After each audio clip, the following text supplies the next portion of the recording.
Hello, hello, hello, hello, hello,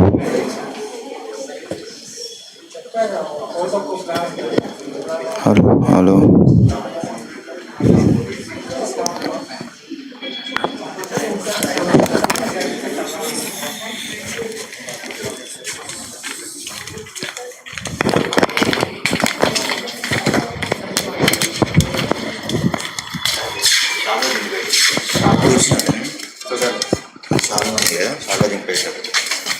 Okay, what it is?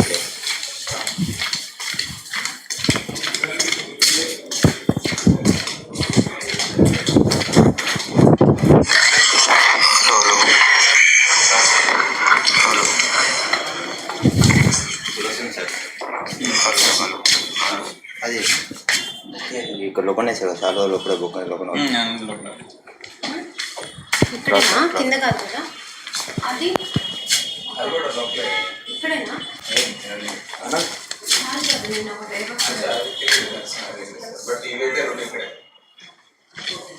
Okay నచ్చా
Hi everyone. Okay, how are you guys? Very nice. So today we start our series of sessions on analog toppers talk, wherein the first session, Mr. Pranav, Sri Pranav, All India rank 60.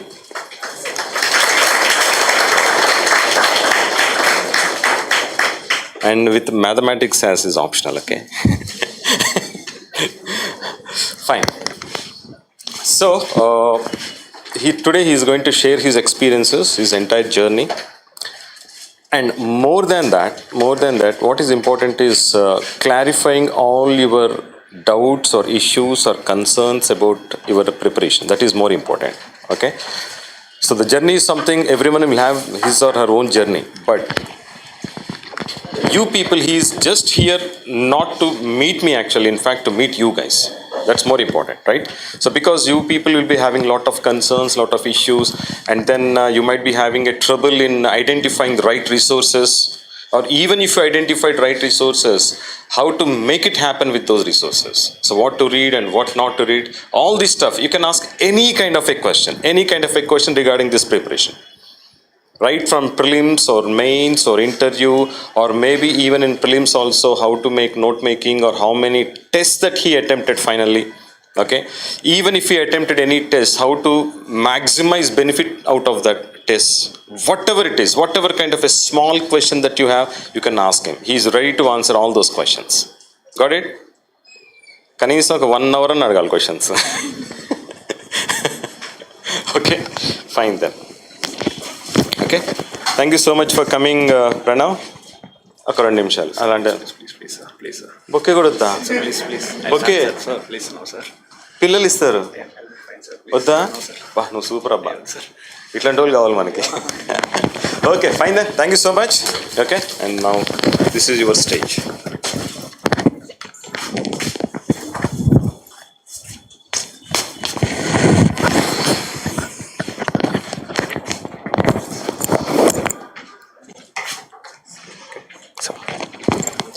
Thank you, sir.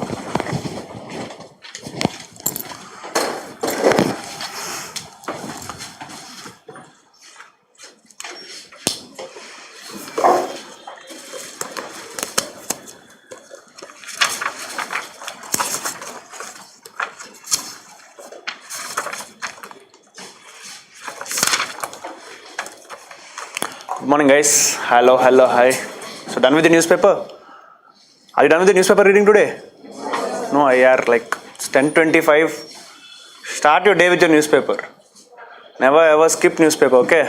Because newspaper is a constant companion for you in this preparation. Like it's like your friend. It's like it constantly makes you sure that you are updated in this journey. Okay? Please start reading with newspaper. I know some people read newspaper at the later part of the day, but I think the retrieval ratio or the ability to grasp the content out of newspaper, I think it declines as the day passes by. So make sure that you read newspaper at the start. Okay. So my name is Pranav. This year I've secured 860 in civil service examination. So this is my 4th attempt. I've cleared this in my 4th attempt. For the last 3 attempts, I was able to clear prelims, but I couldn't clear mains. But this year, fortunately, I was able to make it into the interview and get into the final list. So I'm not going to give you a big lecture or anything. I'm just going to talk about my journey, and I'll talk about skills required in this UPSC journey. Because like people say that what is your strategy? They ask many people like what is your strategy? What have you been doing? See, I think strategy is a wrong word to use. I strongly believe strategy is a wrong word to use. I think journey is the right word to use. Because strategies have a rigid aims or rigid targets. But in this examination, preparing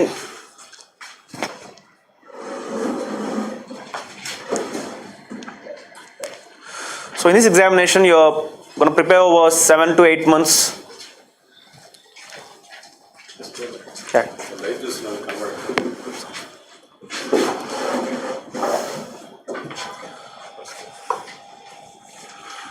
So strategy is like you'll have like short-term targets or medium-term targets. You'll have rigid aims, rigid goals. But I mean, journey is a more broader term than strategy, because journey has lessons. Journey has emotions. Journey indeed has a result. So I would say I'll talk about my journey. Okay, so I've graduated in EEE from Amrita School of Engineering, Coimbatore. From then on, I've been preparing for civil services. 28. I've been placed in an MNC, but I couldn't take up the job. Just worked there for 10 days and I've come out. I thought that's not my cup of tea, which is a risky decision. But yeah, it has been a 5 years journey for me then. So in 2018. Landed in Hyderabad in the month of August. Then that year the prelims was going to be on June 5th if I'm not wrong. June 2nd, 2019. So till August I didn't even open syllabus paper. I have no idea of what syllabus really is, but I have this passion to prepare for civil services. And I know I can sit for hours and prepare because I was 21 then. So I thought I have the energy. I can do this. If possible, if I could invest all my energies, 2 to 3 years is the time frame in which I thought this can be achieved. But God has different plans for us. So it took me 5 years. But I would say these 5 years are indeed very important for my life because they have given me many important learnings. For example, the most important lesson I've got is to rise up after a failure. People generally talk about success. Success is more celebrated, but failure, and people love to own success, and we love to blame, like we love to skip our failures. But for me, this lesson has indeed been an opportunity to know what it takes to be a failure and what it takes to be a learner from a failure and to rise up from a failure, because rising up from a failure is indeed a task. But if you have successfully started that ascent, then your success is in there. So 2018, so it was around 6 to 7 months. I prepared for prelims. I was able to clear prelims in my first attempt. Couldn't clear mains in the first attempt. Then came the COVID first wave. Then the second attempt, I couldn't clear the exam again. Third attempt, couldn't clear the exam again. All the 3 times, I even removed the dates. Jan 16, 2019, 2020, when the first result for mains has come, and that was the first time I have faced failure, a serious failure in my life. Because even in college campus placements, I was able to get into the job in my first attempt itself. So in many exams or many things in my life, there was never a serious failure, but this was a first serious failure. Jan 16, 2020. Then March 23rd, 2021, the day when I failed my second attempt, and March 17th, 2022, when I failed my third attempt.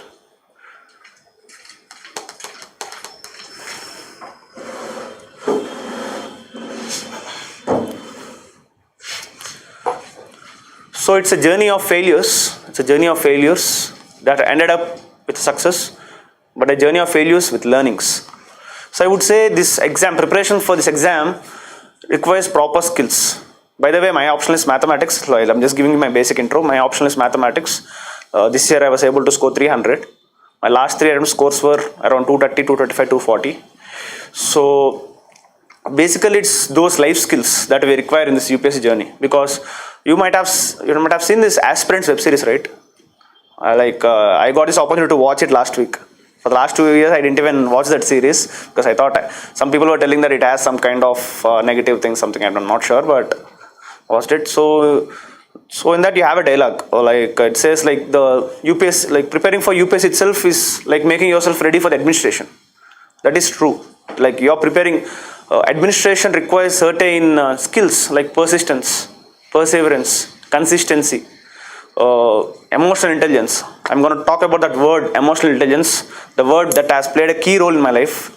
So you're getting ready for that by this examination itself.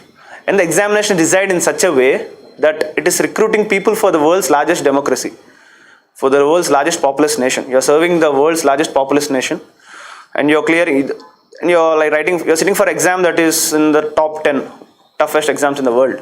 So I'm not like, don't get this is not, I'm not spreading any negativity, I'm just talking facts. So like you're making, the exam is like molding you, it's like shaping you. So this exam itself is a character. So you need to have this proper skill to communicate with that character, what this exam demands, what we as a person should give to this examination, what UPSC really demands. So you need to understand these things. So just before coming to the institute, I thought there are, like I was brainstorming on what all are really required for this UPSC examination, the 10 skills. So I've charted a hierarchy for it. So it's better if I talk in those terms, like rather than giving you a plain talk. Okay, just give me 2 minutes.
my handwriting is not legible. That's why it took me 4 attempts to clear this mains examination. So please bear with my handwriting.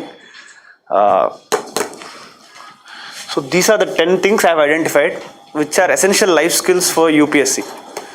So these are the mix of your IQ and EQ. If you like, there is something in your GS4 paper called EQ, emotional quotient. IQ, you guys know it, right? IQ, intelligence quotient. So this examination requires this both. Only when IQ and EQ run in synchrony, then it turns to be holistic competence. Holistic competence is being able to compete in all terms, in all degrees, in all situations. So this is what I've identified. So I'll just make your job easy. I'll try to tell what I've written. So this is the foundational stage of your preparation. So most of you guys are like freshers, right? Majority of you guys are freshers. So newspaper reading, PYQs, demand of the syllabus, resource identification. Then comes the next stage, that is notes making, answer writing, solving MCQs. Then comes the schedule and revision planning, identifying mistakes. The top of it, it's emotional intelligence. So basically before that, we'll try to know what exam really demands. So as you know, you have 3 stages for this examination, right? Prelims, mains, and personality test. So for prelims,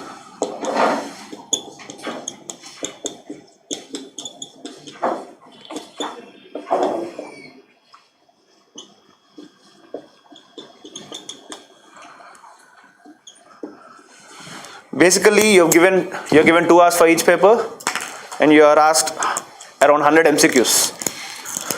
So what is that really he's demanding from you? The ability to be spontaneous, to take those decisions backed by your rational thinking. So in GS4 itself, like I'll try to cite GS4 in middle because GS4 syllabus has many things that we need to really learn in life. So objectivity is an important important foundational value in civil service as well as in life. So objectivity is this ability to take decisions based on sound facts, merits, and rationality. So you have 100 questions, you have 2 hours, for which you have prepared over 1.5 years or so. So that requires proper decision making, spontaneous decision making with strong belief and guts. At the same time, secondly, you need to have this ability to recollect multiple things at a quick pace. It's called the volume, velocity, and variety. So you have tons and tons of volume of data in your mind, and you have less time, so you need to act with high velocity, and there's this variety of questions before you. So you need to have this ability to switch your mind, the same time recollect things at quick pace. And thirdly, it's about holding your nerves.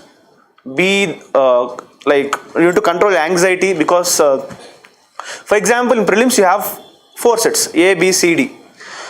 For example, if I'm weak in science and technology, and if I'm given A set, and if it starts with science and technology, it's indeed a game of psychology. He's playing with your psychology. So the first 5 to 6 questions comes from science and technology, and if you are weak in that, then automatically you'll be started developing this preconceived notions that entire paper is tough.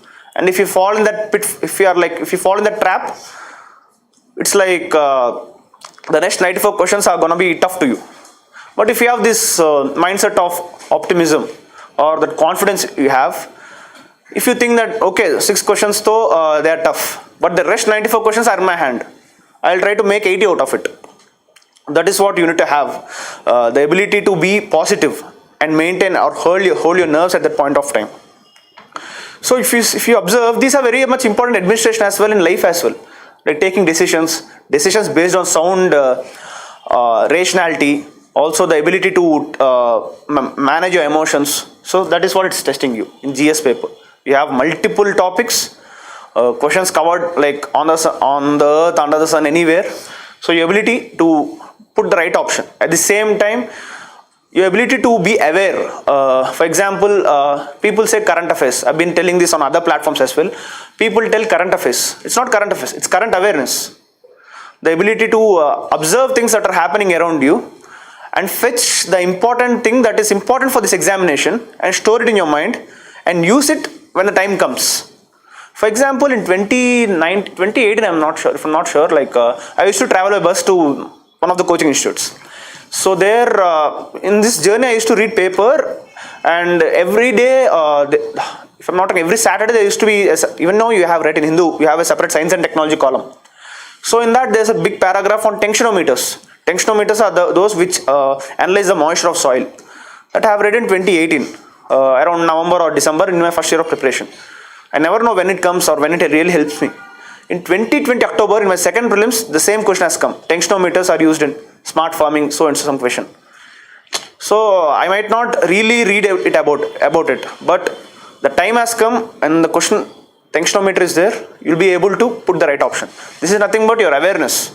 And whatever you observe that's happening around you with keen curiosity, it will get into your mind and will serve you at the need of hour. For example, this is what you call subconscious mind. It gets in your it gets stored in your subconscious mind and will come to the action when needed. So you need to constantly invest yourself in developing that subconscious memory. You do not do something big. You just observe things, not for the sake of clearing prelims. Don't read newspaper for the sake of clearing prelims or clearing mains or writing a good answer. Don't know things for the sake of writing this examination. Know things for the sake of satisfying your curiosity. That inner quest to learn things. Be a constant learner, I would say. Try to be observe Guru Tattva in each and every minor stakeholder that you see. For example, if a junior comes and tells something interesting to me, at that point of time, he's like Guru to me. You can never be a perfect Guru, but you can always be a perfect student, because life is nothing but investing yourself in that learning process. So I always used to be open. So if some senior tells me a new thing, or if a junior tells me a new thing, or if I read a new book, or else if I play cricket, if I play a good shot, that indeed gives me a learning of attitude that you need to have in real life. So try to learn things, observe things that are happening around you with keen curiosity, such that your life becomes more purposeful. Automatically then your subconscious memory comes into action. Secondly, you need to have the secondary knowledge. As I've told you, I've told the earlier skills, right? The objectivity thing, the spontaneity, the emotions, managing emotions.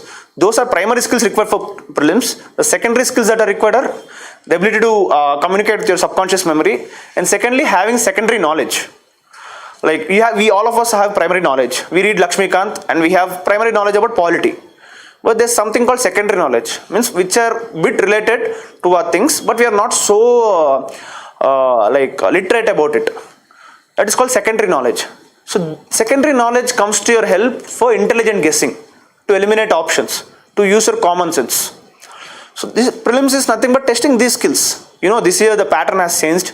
This year paper was it's not bit tough. It's really tough. But if you observe, here also is testing your emotional skills. The ability to go with guts and select the right option and identify how many pairs are right. So 100 questions literally are nothing but 200 questions or 300 questions. Like knowing each and every option. So for that, still you need to use your secondary knowledge, because you cannot blame the examination, right? After all, we are here to prepare. The UPSC is never accountable to our lives. It's our choice. We have come here to prepare. So we need to go through hardships, whatever the examination provides us. So I'm telling you need to be that constant learner, because I know after the examination has happened, this year prelims has happened. So there has been this constant discussion in social media. So some people have said that now the UPSC is demanding us to be more aware of what's happening around us. Read books, read newspapers, read novels, talk with people, like follow the government advancements in the different fields, follow government closely. All these things, really you need to develop these skills now. So this is what is being tested in GS, and secondly it's CSAT. You might ask what's the requirement of aptitude in the examination? What's the requirement of aptitude for clearing this exam? It's also testing a different set of skills. Your reasoning abilities. Reasoning, the ability to, as I've told earlier, to come to the right conclusion in a quick time through using proper algorithms, the mind algorithms. That's what is being tested in reasoning. The aptitude, your calculations, your analytical skills. English, the basic, the ability to comprehend. Comprehension, the ability to read a comprehension and get a beautiful insight out of it. That is nothing but comprehending capabilities. In future, you might be, for example, you'll be asked to give short notes on different policies. So you need to have the skill to read the policy at quick glance and write important points. That's something about the comprehending ability or the ability to identify inferences. That is what is being tested in CSAT. So this is the demand of the examination from prelims.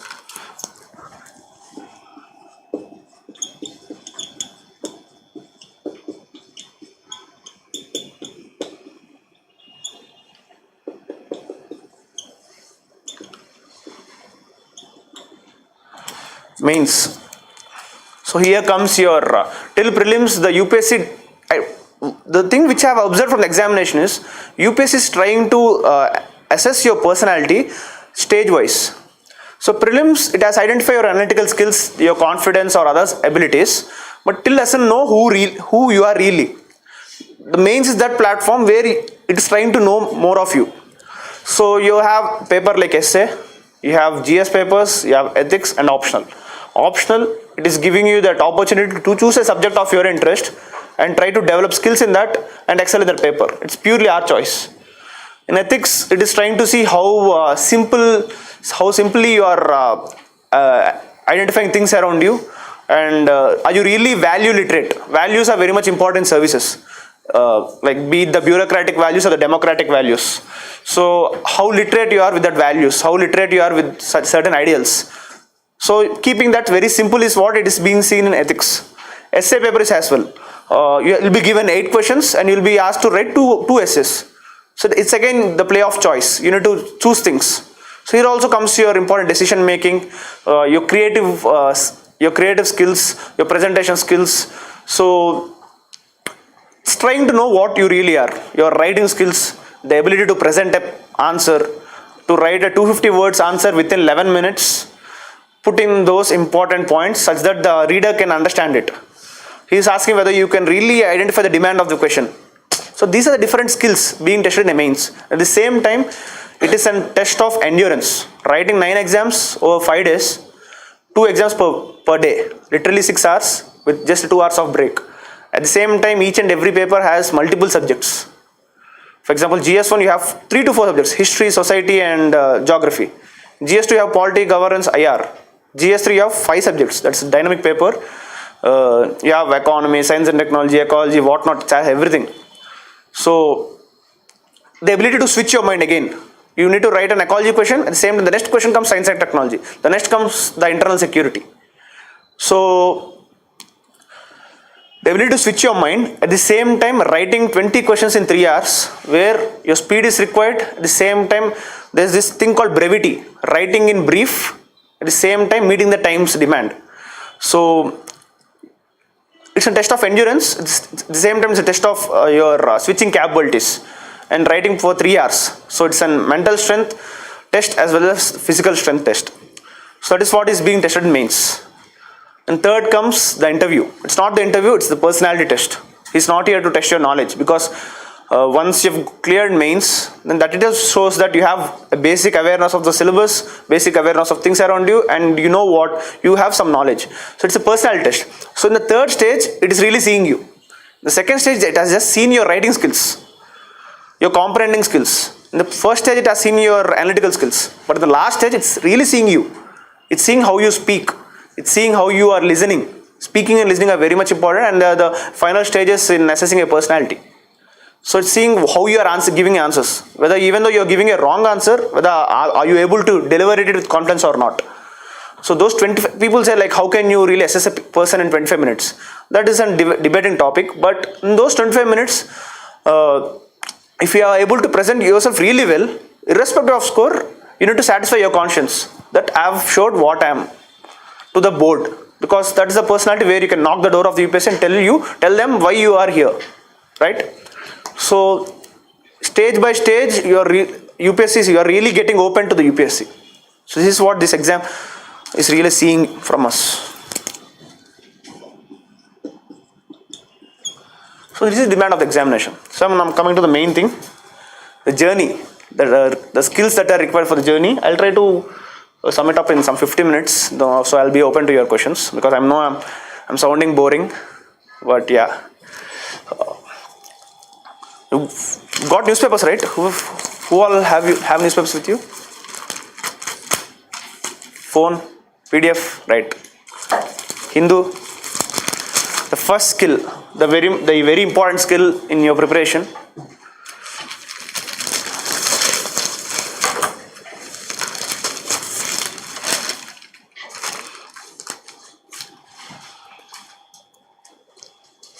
Newspaper reading. So basically, I have told you earlier, right? Newspaper is a constant companion for us. So basically, if you observe newspaper, there are certain important things, there are certain unimportant things, and same time vague things. But here we are preparing this reading for this newspaper, as that I told you, having keen curiosity of things that are happening around us. At the same time, also meeting the demands of the examination. So we need to balance these two interests. So you have newspaper before you. So you need to have this ability to learn things, at the same time unlearn things. I believe learning is equal to unlearning as well. You need to quickly unlearn things, because you need to make sure that your brain has space only for important things, not for trivial things. So if you see this exam, if you see the paper, we have this article on cookies to boycott peace panel over CM's presence. If you go through the syllabus, I'll talk about the syllabus later as well. You can link this to the GS3 part, internal security, northeast, the tribal conflicts, all these things. You can ease. So your focus or your prioritization of the article is more, such that some important points might be there in that thing. Or else for prelims as well, cookies, which state? Like meat is which state? So like Manipur, borders of Manipur. So these are things that you learn. So your degree of focus on that article will be more.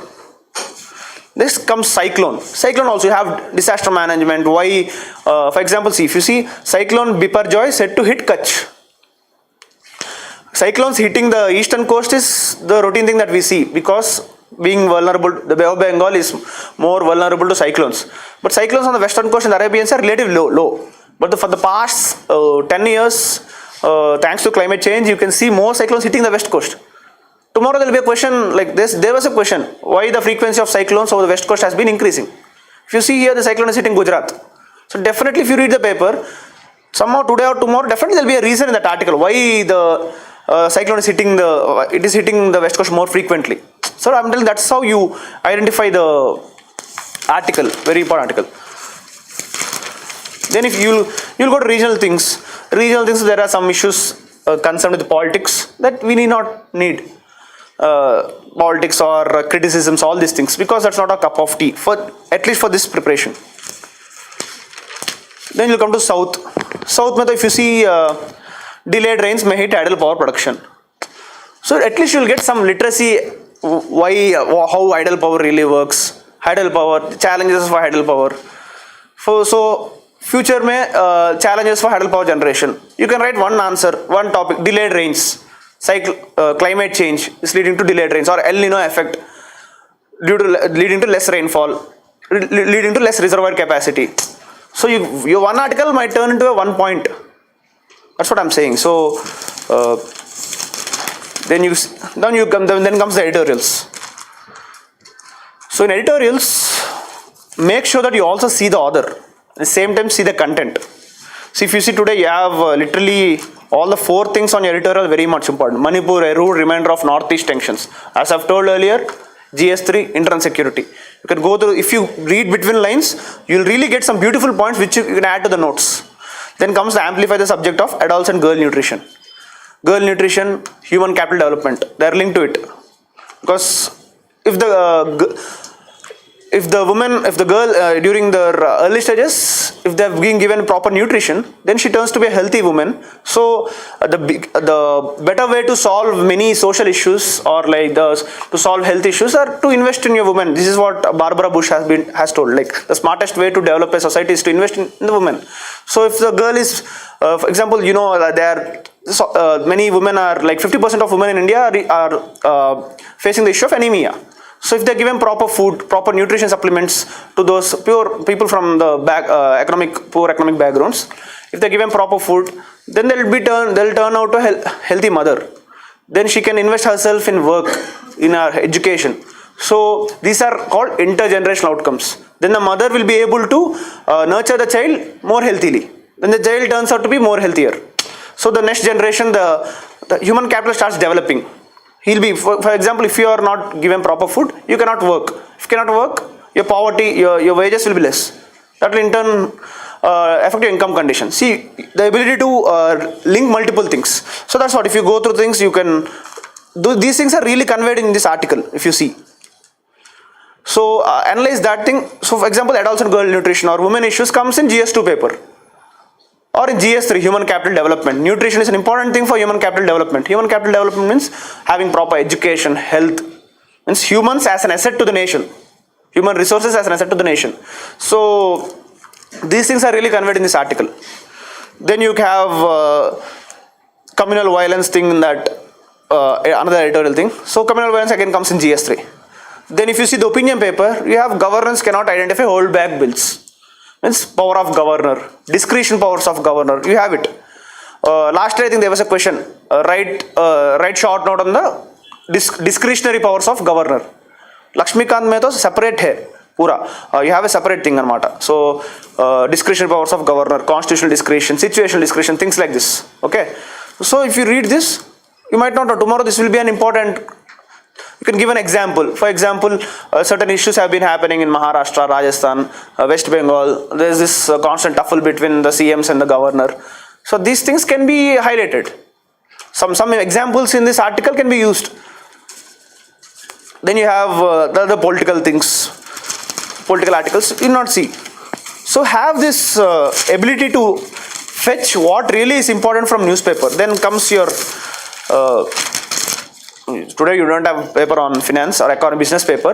Business papers, so you need to identify what, like global GDP, global things happening, inflation things, those are enough. Stock markets, these are not really enough required for us. If you have that interest, you can go through it. Also the world news. Now the Honorable Prime Minister is on state visit to USA. So if you read that, if you follow that, if you read that in the newspaper, slowly if you follow that news, many important points on US-India relations will be started developing in your mind. That can be translated into your notes. So this is what I am saying. Have a proper skill of identifying what's really required for us in this examination. Your ability to learn new things, because newspaper is that constant teacher coming to you every day morning and teaching you new things and going back. So have that ability to fetch important things and link that to the syllabus. So you got it right, the first block. So I am taking the first block. Then I'll come to the demand of the syllabus. Syllabus paper is like the Bible. It's like that Gita, Quran or Bible or anything. So you need to have this proper memory of syllabus in your mind. So even though someone wakes you up in midnight and asks which portion does this really belong to, you need to have this ability to tell that. Because if you are aware of syllabus, then slowly you can link that to your newspaper, as I've told you earlier. Slowly you can link that to your mains preparation, making notes. You can link that to your previous year questions as well. So you need to identify what's really in the prelims, what's really in mains. So GS1, what are the topics in GS1? Ancient, medieval, modern, society. You guys have syllabus paper. So syllabus paper. If you can download syllabus now itself, it will be good. Like we can talk on exact terms rather than like talking in the air.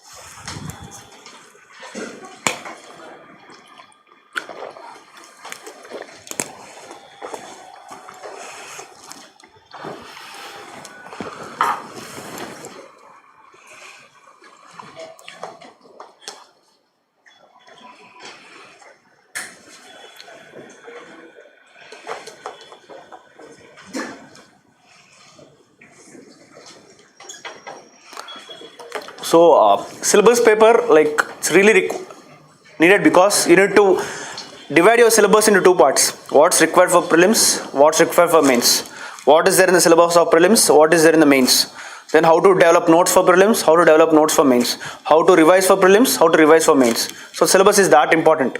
And definitely, I'm telling, like, people say that UPSC is a vast subject, it has no limits, it's really difficult to read what's required for the exam. No. You have a syllabus paper, you have a defined syllabus, so there are defined borders.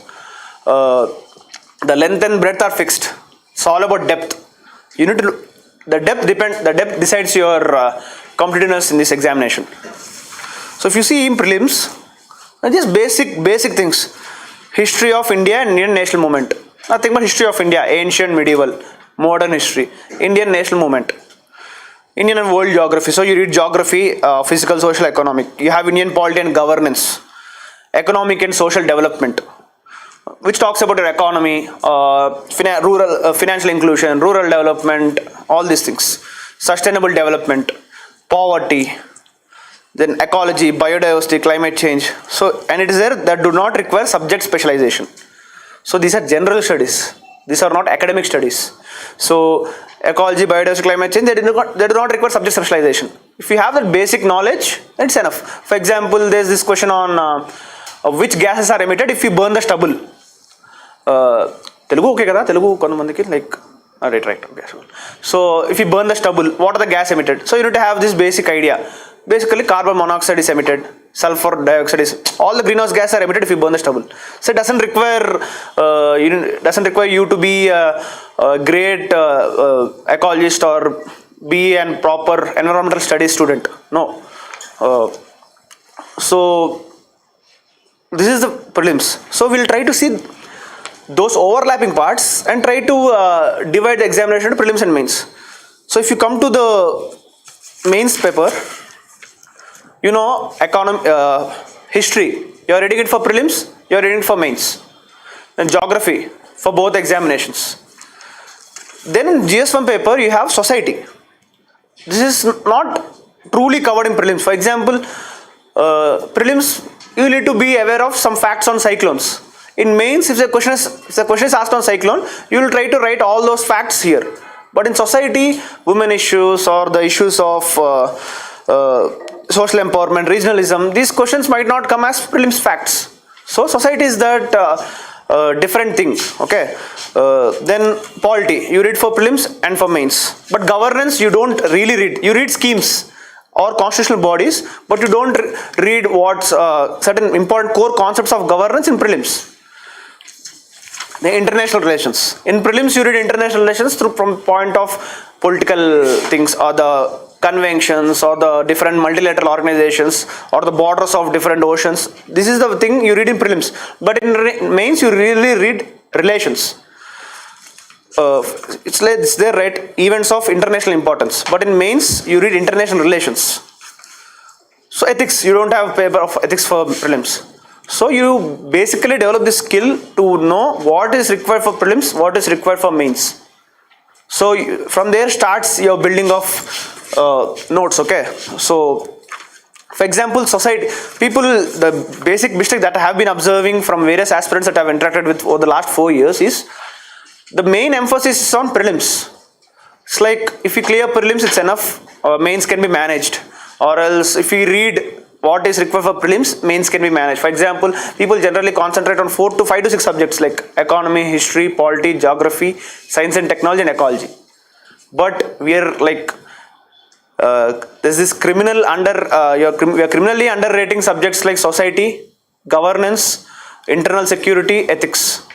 And they literally, society gives you around 60 marks in paper 1. Governance gives you around 50 marks. Internal security gives you around 30 to 40 marks. Ethics is a 250 marks paper. This is a mistake I have done. For my first attempt, I have literally not read ethics at all. Just 10-15 days before examination, I've got a printout of a topper's notes and I've just by-hearted it from the top to the bottom and I've gone to the examination. I really don't know what conscience really means. The word conscience. Like the proper definition of conscience. So that is the importance that I've given to ethics at that point of time. So it really costed me an attempt. So make sure that your preparation from the start is integrated. Not just, you are in peer groups where the more focus is on prelims. But you need to also start developing skills for mains. So you need to concentrate on these subjects which are not truly covered in prelims. Like I have told you, society, governance, all these things. So this is what the examination really demands. Optional subject, I think you guys, I'll give you a suggestion like optional subject. Also, you read it like a mains, like making notes, go through each and every keyword. So I would tell that then comes my, I'll talk about more about this in notes making, but I'm telling you, be aware of each and every keyword in syllabus, not just the subject. For example, if you see GS3, the paper 4, if you see science and technology, development and applications and effects on everyday life. It's basically nothing but having basic awareness of advancements that are happening around us. James Webb Telescope. The question was asked on James Webb Telescope that NASA has launched 2 years ago. So basically you need to be aware what James Webb Telescope is doing, what are the characteristics of that satellite or the telescope, how it is really used, what does it do. It is used to observe exoplanets or other space activity. Or else if you see there's this thing on achievements of Indians in science and technology. We might not know, tomorrow there might be a question on Vishwesvarayya's contributions to science and technology. So you might not have the scientist that comes in the examination, you might not have the notes on him, but at least you need to be aware of what so and so person has done, such that you can at least write 3 to 4 points. For example, in my third attempt, I'm not sure, second or third attempt mains, there was this question on Swaminathan, MS Swaminathan's contributions. Swaminathan and Vishwesvarayya's contributions. People have told that it's a bouncer question, it is something which we cannot attempt. But if you are that curious to know what, because they are those people who have played a key role in the nation's building process. They are the pioneers in their own fields. So as a people, as Indians, at the same time as an keen aspirants of this examination, we need to have that appetite to know what these guys have really done. Also, if you see the question, e-technology in the aid of farmers. So there might be a question tomorrow, once there was a question on smart agriculture or smart farming. It's online technology, e-technology in the aid of farmers. Or else food processing and related industries in India. So there are certain topics in this thing. If you invest on those topics, the cost effectiveness is more. For example, food processing and related industries in India. Scope, significance, location, upstream, downstream requirements, supply chain management. This year there was a direct question on what are the upstream and downstream challenges in food processing sector. This is what question has really come. 2 years ago there's this question on the potential of food processing sector, scope and significance. This was the question asked. So every year at 10 markers or 15 markers is asked from this topic. So investing on that topic, if you can like after 2-3 months of preparation, you will basically develop this idea of what to make, how to make notes. So I'm telling you, then if you invest in such kind of topics, 2 to 3 pages of notes can give you 15 marks for sure. If you can go and reproduce the same notes that you have made on the paper, done. Your job is done. 15 marks in your pocket. Then comes ethics, integrity and aptitude. So it's the same. Ethics, it's all about how simply you are writing an important thing. It might what is integrity in public service life. Give important illustrations. So you define integrity, you know why integrity is important. Then you write examples of integrity. Like you have many examples for integrity, like you have Sardar Patel, you have Vishwesvarayya, you have great civil servants like T.N. Seshan. You know T.N. Seshan, right? So these are the basic examples that you give. It's about making things easy. For ethics as well, the keywords, you need to have proper definitions for those keywords. Because ethics you have 2 parts, theory and case studies.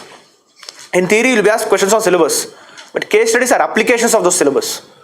So he is giving you 5 to 6 situations. He is asking you how aware you are of syllabus and are you using those components in writing that case study. So this is what is demanding from this GS4. So I'm telling you, identify those parts as well, like give equal emphasis on those concepts as well. Read ethics, give a proper time every day for ethics paper, because 250 marks, that's a separate paper as well. Society, governance. For example, if you see governance, we have topics like governance and social justice. You have topics like issues related to poverty and hunger. In GS1 also there's a topic on poverty, but there the poverty is through a societal point of view. In GS2 it is from governance point of view. Same, you have disasters in GS1 and GS3, but in GS1 it's from geographic point of view. For example, if a question is asked on tsunamis or cyclones, you write it from geographical point of view. It's an atmospheric phenomenon, it's a geological phenomenon. But in GS3 you write it from disaster management point of view. Mitigation, what should we do, how should we identify, what are the investments that we need to do to rescue ourselves from these disasters. So you need to be able to, so this comes when you have this awareness of the syllabus. For example, if the question is asked on poverty, and if that is asked in GS2, if you write it from society's point of view, you will not be given marks. So you need to have that ability to identify which part this really belongs to in the syllabus. So identify those overlaps, at the same time identify those components which are not so stressed in the prelims but important for mains. For example, governance is that underrated subject always. Like concepts like citizen charters, you might have heard of this word called citizen charters, like NGOs, SHGs. Why a question is asked on SHGs? Because it is linked to rural development, it is linked to women empowerment, it is linked to financial inclusion. So identify those linkages between various topics. Okay, so this is identifying the demand of the syllabus. So once you start identifying the demand of the syllabus, the immediate thing you need to do is go through the PYQs, because PYQs are the best guide for you in this preparation to know what really is required to read for the examination. Because of reading lots and lots of external unnecessary things, if you see PYQs, you will know what UPSC is really asking. From economy, what it is asking. From GS to polity, is it too tough, or is it like which requires common sense? You'll be able to understand this ability, like to know how much we need to prepare, because we need to know how much we need to prepare rather than what we need to prepare. Identifying that how much is very much important. So go through PYQs, be it prelims or mains. And PYQs are also important this way that they are highly repetitive, especially in prelims. For example, there is this question on money multiplier ratio. That's a basic concept in the 11th class NCERT, Introduction to Macroeconomics. Every year, I've told this on multiple platforms, that I read this book the day before prelims. Definitely one question comes from that book. So 2020, in 2019 there is this question of money multiplier ratio, in 2020 also there is a question of money multiplier ratio. At the same time in GS2, 2020 there is this question on what is constitutionalism.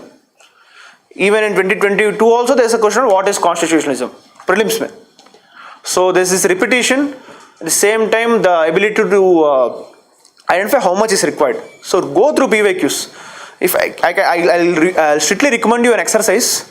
Make sure that as you have started your journey now, invest some 1 to 2 weeks, have syllabus paper with you, have PYQs, prelims and mains. Try to link the syllabus keywords with the mains PYQs. You'll know how questions are, like what are those important areas from which questions are coming. So GS3, take a 2014 paper, take syllabus, question on this thing, link it to this syllabus paper.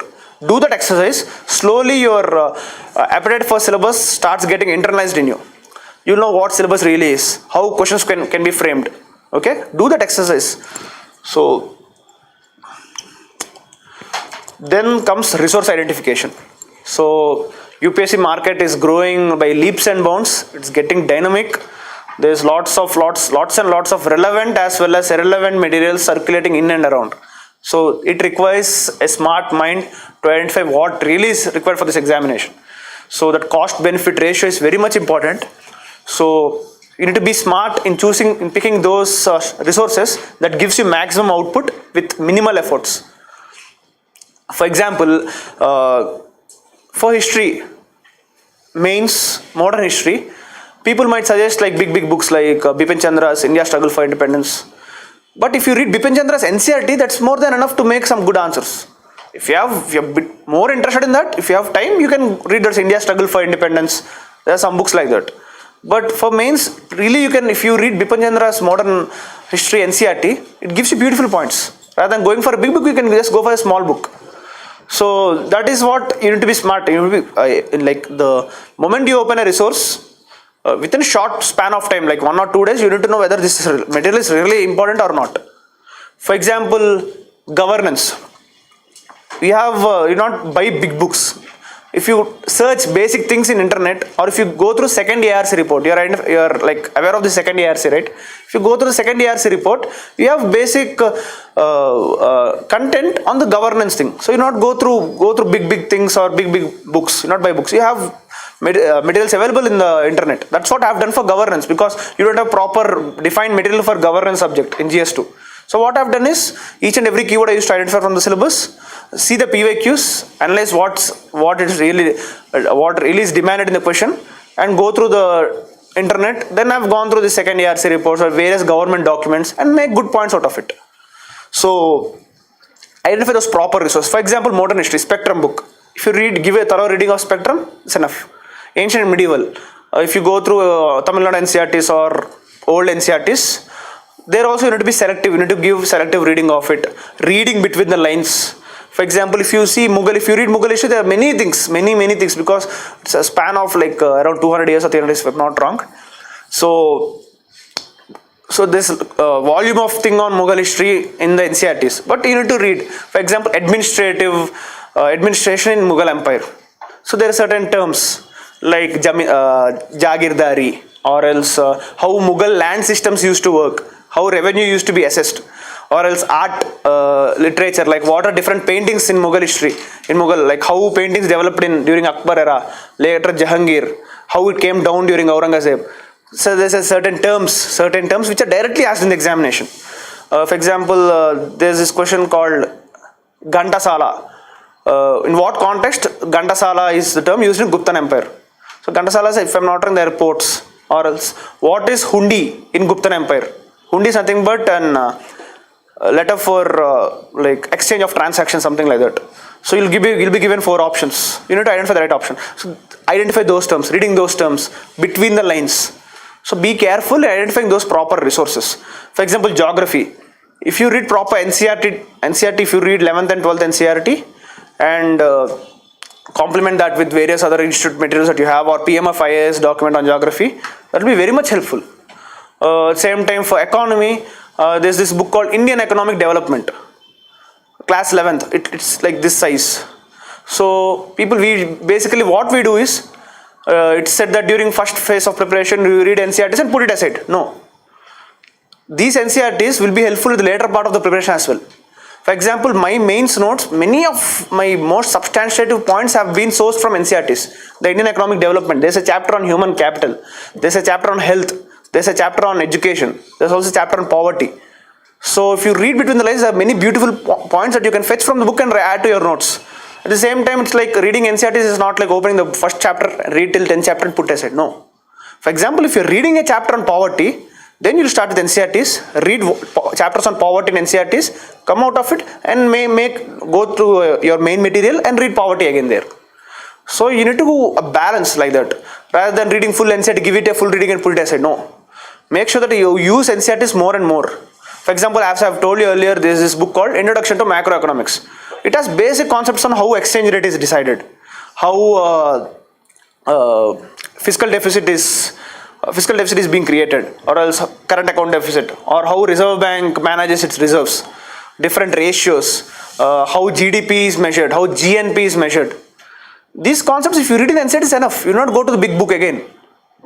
At the same time, economy, like if you follow the paper keenly and observe those daily news analysis of different institutes, makes notes is enough.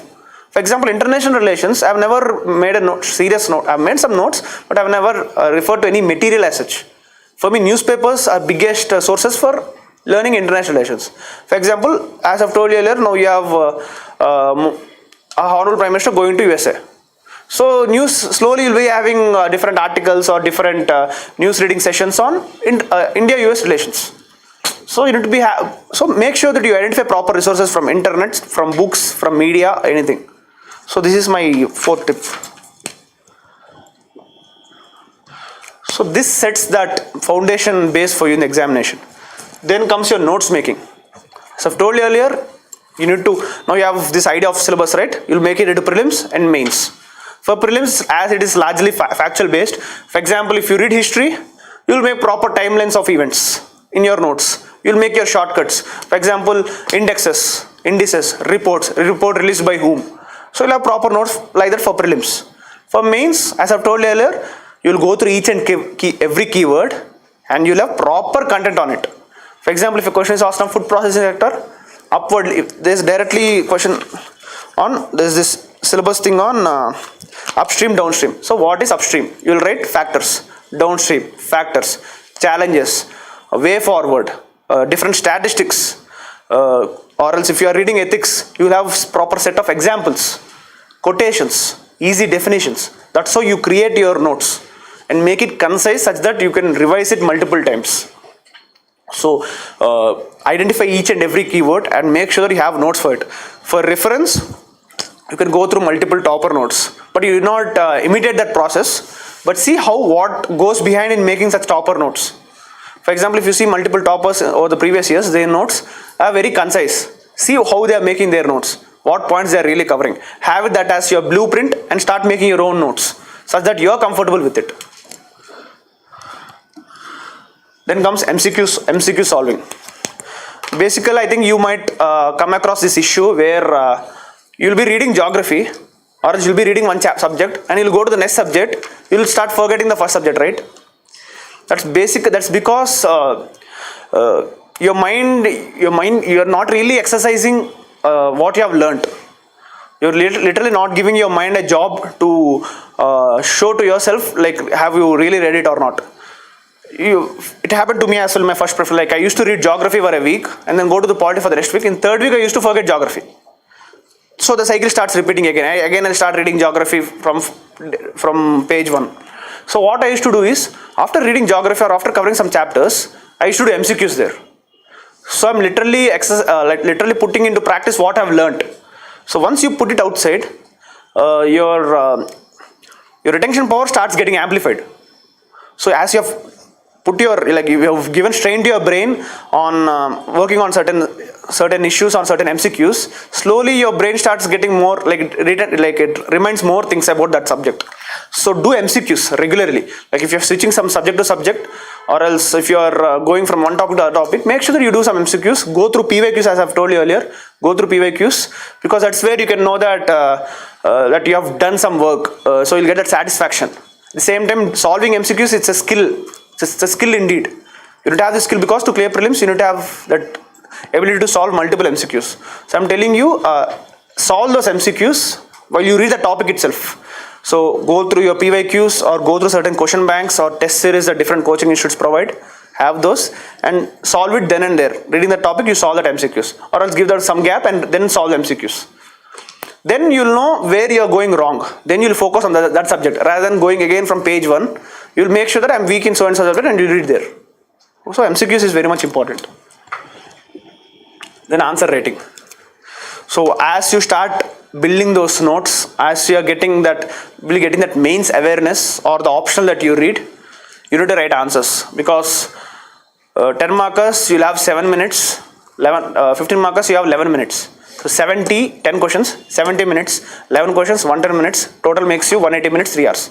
So your ability, the skill to read your notes, revise, store the content, see the question and pick those points from your brain to suit the demand of the question.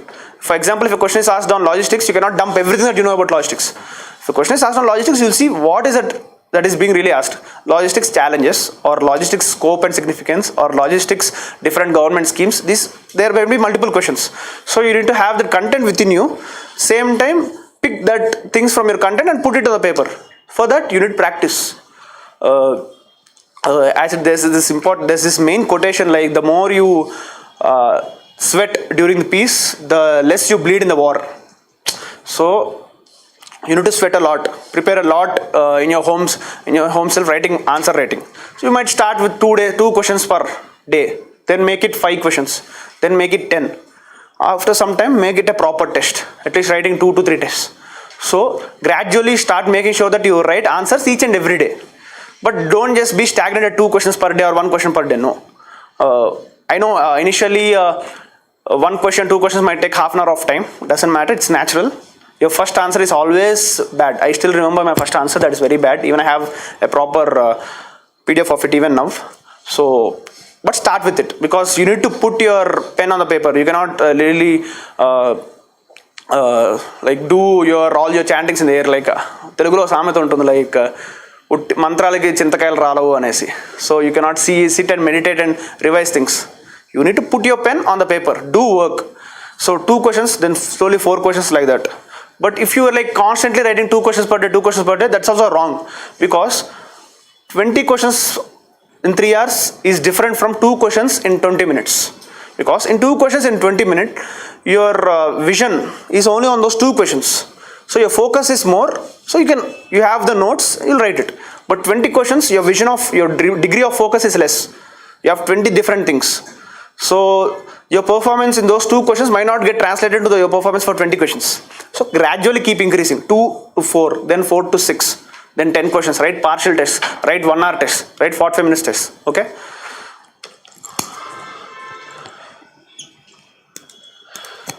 Then comes your schedule and revision planning. So as I've told you, you have prelims, you have mains. In mains you have GS, you have optional. Then prelims you have CSAT. So these are multiple things, multiple components in your exam, in your prep. So identify those weaknesses and make sure that you start with your day with those weaknesses. For example, if you are weak in CSAT, so during daytime you have that good grasping abilities, work on your weakness in that point of time. Make sure that you plan your day interestingly. Your routine is so interesting, such that you can invest yourself more in the preparation. Don't do routine job over days such that your preparation gets stagnant and you will literally start losing your enthusiasm. So what I'm telling you is plan your day so interestingly. What I used to do is I used to start my day with newspaper. Then I'm a bit interested in making notes for those topics that I don't know. So I used to start my day with there. For example, maths, during my second attempt, my syllabus, my completion of maths is not so much. So what I used to do is I used to start my day with mathematics. The 4 to 5 hours are like literally equal to some 10 hours on some other day. So plan your schedule in such a way such that you balance all these different components. Be it a CSAT or optional or all these things. Give your due focus to optional as well, such that each and every day some amount of time is devoted to the optional. At the same time, make sure that you have micro plans rather than planning for a month is never gonna work. That is for sure. This is an universal fact, we need to agree to it. Make sure you plan for a week, at the same time plan for a day. For a week, you have proper macro plan. What I'm gonna plan, for example, in this week I'm gonna finish society and governance. That is the macro aim you have. Now you have micro plans. Monday I'll work so and so. Tuesday I'll work and so and so. So once you start ticking those days, once that week turns to be fruitful, eventually the next week you'll start setting bigger targets. So automatically your mind starts telling you to plan big, dream big. So start making sure that your day or your week is more interesting, such that the Sunday night itself sit, have a paper or your board or anything, plan for the next week. I used to do that. Every Sunday night I used to plan for the next week. So my Monday morning starts with an aim. Rather than sitting on Monday and doing, Monday you'll sit, you'll plan for the next day, but you'll say from tomorrow I'll start and you'll sleep. No, Sunday night you plan and Monday morning will be better. So this is same time once the exam starts approaching or even during normal days like this, have proper mid month revisions. For example, if you are reading polity, after some 10%, 20% of portion is done, you'll go to the geography subject, right? Slowly again you come back to polity, spend 1 or 2 days, read polity and go back. Till you feel confident that I've done so and so, it's enough. So plan those mid month revisions for different subjects such that your attention is still on. Either you do that revision with MCQs or do that revision with proper reading of subject. Make sure that you are revising it in regular intervals. So your revision cycle and your reading cycle should complement each and other. Okay. So in your day also have a separate component for revisions as well. For example, your main day, in your day 4 hours you are spending your time on polity. Make sure that 1 hour you are spending some time on the subject that you have read in the past. Just 1 hour. Right. Then comes the most important thing, identifying mistakes. So as I've told, this is journey, right? You'll be facing many experiences, many performances, your mock test performances or your revision, anything, or else the strategy of your revision, the strategy of your schedules. Make sure that you also have this mind open to mistakes. Start communicating with yourself. Am I making some mistake or is it going wrong? Talk to your peer groups, talk to your seniors, talk to your teachers. Make sure that constantly keep searching for those mistakes. For example, for me it took failures to know what my mistakes really are. In the first attempt I know I have only 6 to 7 months I didn't have proper notes. That's the main reason that I failed, so I started making notes for the next attempt. But the second attempt I didn't give enough number of test series. So second attempt I've got failed. Third attempt I've done everything. I've given test series, I have proper notes, but in the examination hall I was not really able to hold my emotions in my optional paper. I've lost the attempt. So but what I used to do is I used to constantly invest myself in identifying those mistakes, because identifying the mistakes is a different task altogether, and learning from it is a different task. At the same time, thirdly, working on it. So identifying, learning, and working on it. So constantly seek those mistakes that you are doing. Don't take yourself for granted that you are going on the right path, because this is a 7 to 8 months or 9 months journey. Definitely, you're bound to make some mistakes. Be open to brace those mistakes. Also, be open if some peer group is coming and criticizing you, or if they're telling that you're going a wrong way, you not ignore them at the first instance itself. Really, I see whether are they telling you a right thing or not. For example, I used to have a senior called Shravan. This year he also secured 424th rank. So he used to tell me, like, in maths you are doing issues so and so, you have issues here and here. On some topics you have conceptual lacking, conceptual understanding. There's a lack of conceptual understanding. So I used to listen to him. I'll not just ignore him. I'll listen to him and just start asking myself, is there really an issue? If there's an issue, I'll work on it. If there's no issue, then I'll not work on it. So be open to people, be open to yourself as well. Identify those mistakes, because this is a long, tedious journey, and your mistakes are as important as your learnings. So on the top of it, if you are able to manage all these things, comes your emotional intelligence. Emotional intelligence is the ability to hold your emotions and use them rightly for your purpose. That's like projecting ourselves to the outer world, at the same time communicating with ourselves. So emotional intelligence is very much important, because as I've told you, this is a 1 year, 2 years journey. There'll be multiple things happening in our lives, our peer groups or our family, criticisms, success, failures. You'll get exhausted. So this is where you need to manage your emotions during your preparation. Then comes your exam. So you're preparing those 2 hours to write a 2 years to write a 3-hour examination. So you need to, if your emotions are not properly managed, all your 2 years of preparation is gone.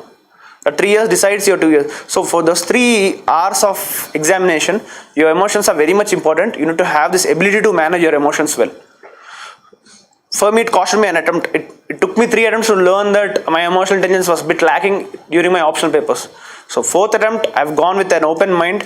I was pretty confident that I'll manage my emotions well. So what I used to do is, I used to simulate those final exam conditions in my home itself. I used to write multiple number of tests in GS and optional, and make sure that I simulate those conditions such that the final exam goes like a mock test as well. So make sure that you simulate those conditions, imbibe that emotional intelligence aspect of it, right? So this is very important to sustain yourself for longer term for that required term in this preparation. At the same time, also develop many things, as I've told you, like making your day more interesting, like pursue your own interests. For me, it's always cricket. I used to watch cricket or play cricket, or else I used to read a book. Every day night I used to read some book, or after lunch, to make sure that I don't sleep, I used to read a book. So even though something I read from a book, even though it's a non-UPSC thing, I read non-fiction a lot. So even though it's a non-UPSC thing, some book, some quotation or some example from a book might help me in an essay writing, or might help me in ethics, or else playing cricket. So it makes you alert. That might be helpful in exam. For example, this year my interview date my date was on April 12th. So for the February and March, every week I used to go and play cricket, because Sunday if I play cricket, that would give me energy for the next week to prepare for the interview. So treat your non-UPSC things in such a way that they complement your UPSC things. Pursue your interests. Have a nice peer group, have nice discussions, go and have proper chai, talk positive things, read some books, play, do all the other interests you are, such that your preparation is more interesting. All the rankers, if you ask them, each and everyone have their own interests that they pursue every day. Watching anime, watching web series, anything. Make sure that, but they give you energy such that you recoup your energy. For example, I have my friend Ashwin, last year has scored rank 235. He used to tell me that for 1 week, if he has studied seriously, then he would reward himself by watching a web series. That's the reward that he gives to himself. Or else watching a movie. Every day, if he can complete his targets that day, night he used to watch some episode of a web series. So make sure that you recoup your energies, because it is natural that our energies get drained, we get exhausted in this preparation. So we need to make sure that we recoup those energies, so you will start pursuing our interests. It's not strictly UPSC. Make sure your non-UPSC things also complement your UPSC things, right? So This is it. I'm open to your questions now. Sorry for a boring session. I'll open to your questions.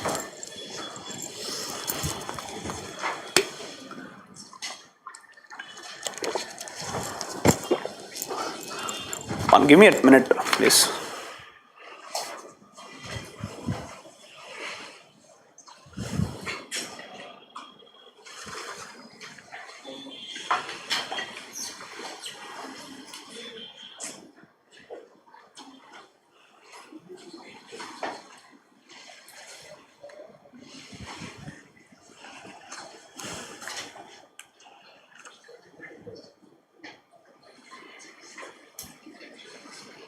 In the prelims results are out.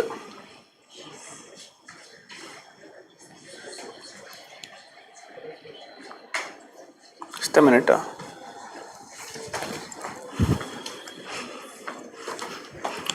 Anna, ఒక్క నిమిషం అన్న phone మాట వస్తా questions చెప్ప questions prepare చేసుకో welcome and answer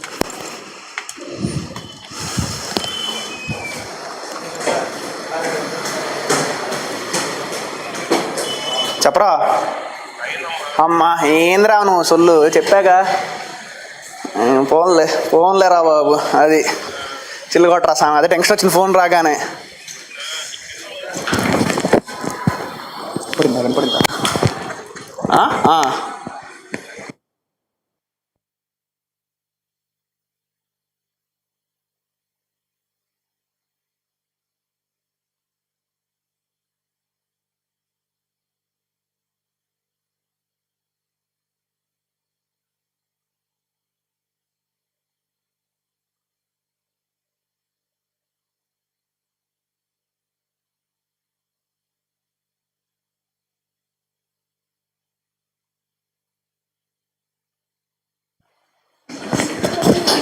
Sorry for the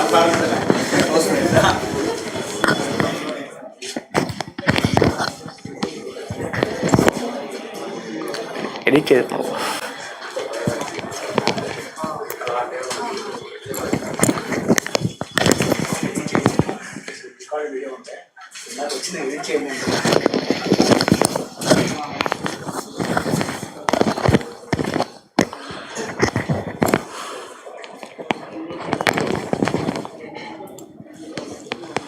Yeah, ask me questions. We start making notes, right? After completing notes, we have to write answers relating to current. You'll start reading a topic, right? Slowly start making notes out of it. Then you start writing answers. Should we do PYQs or related? Start with PYQs.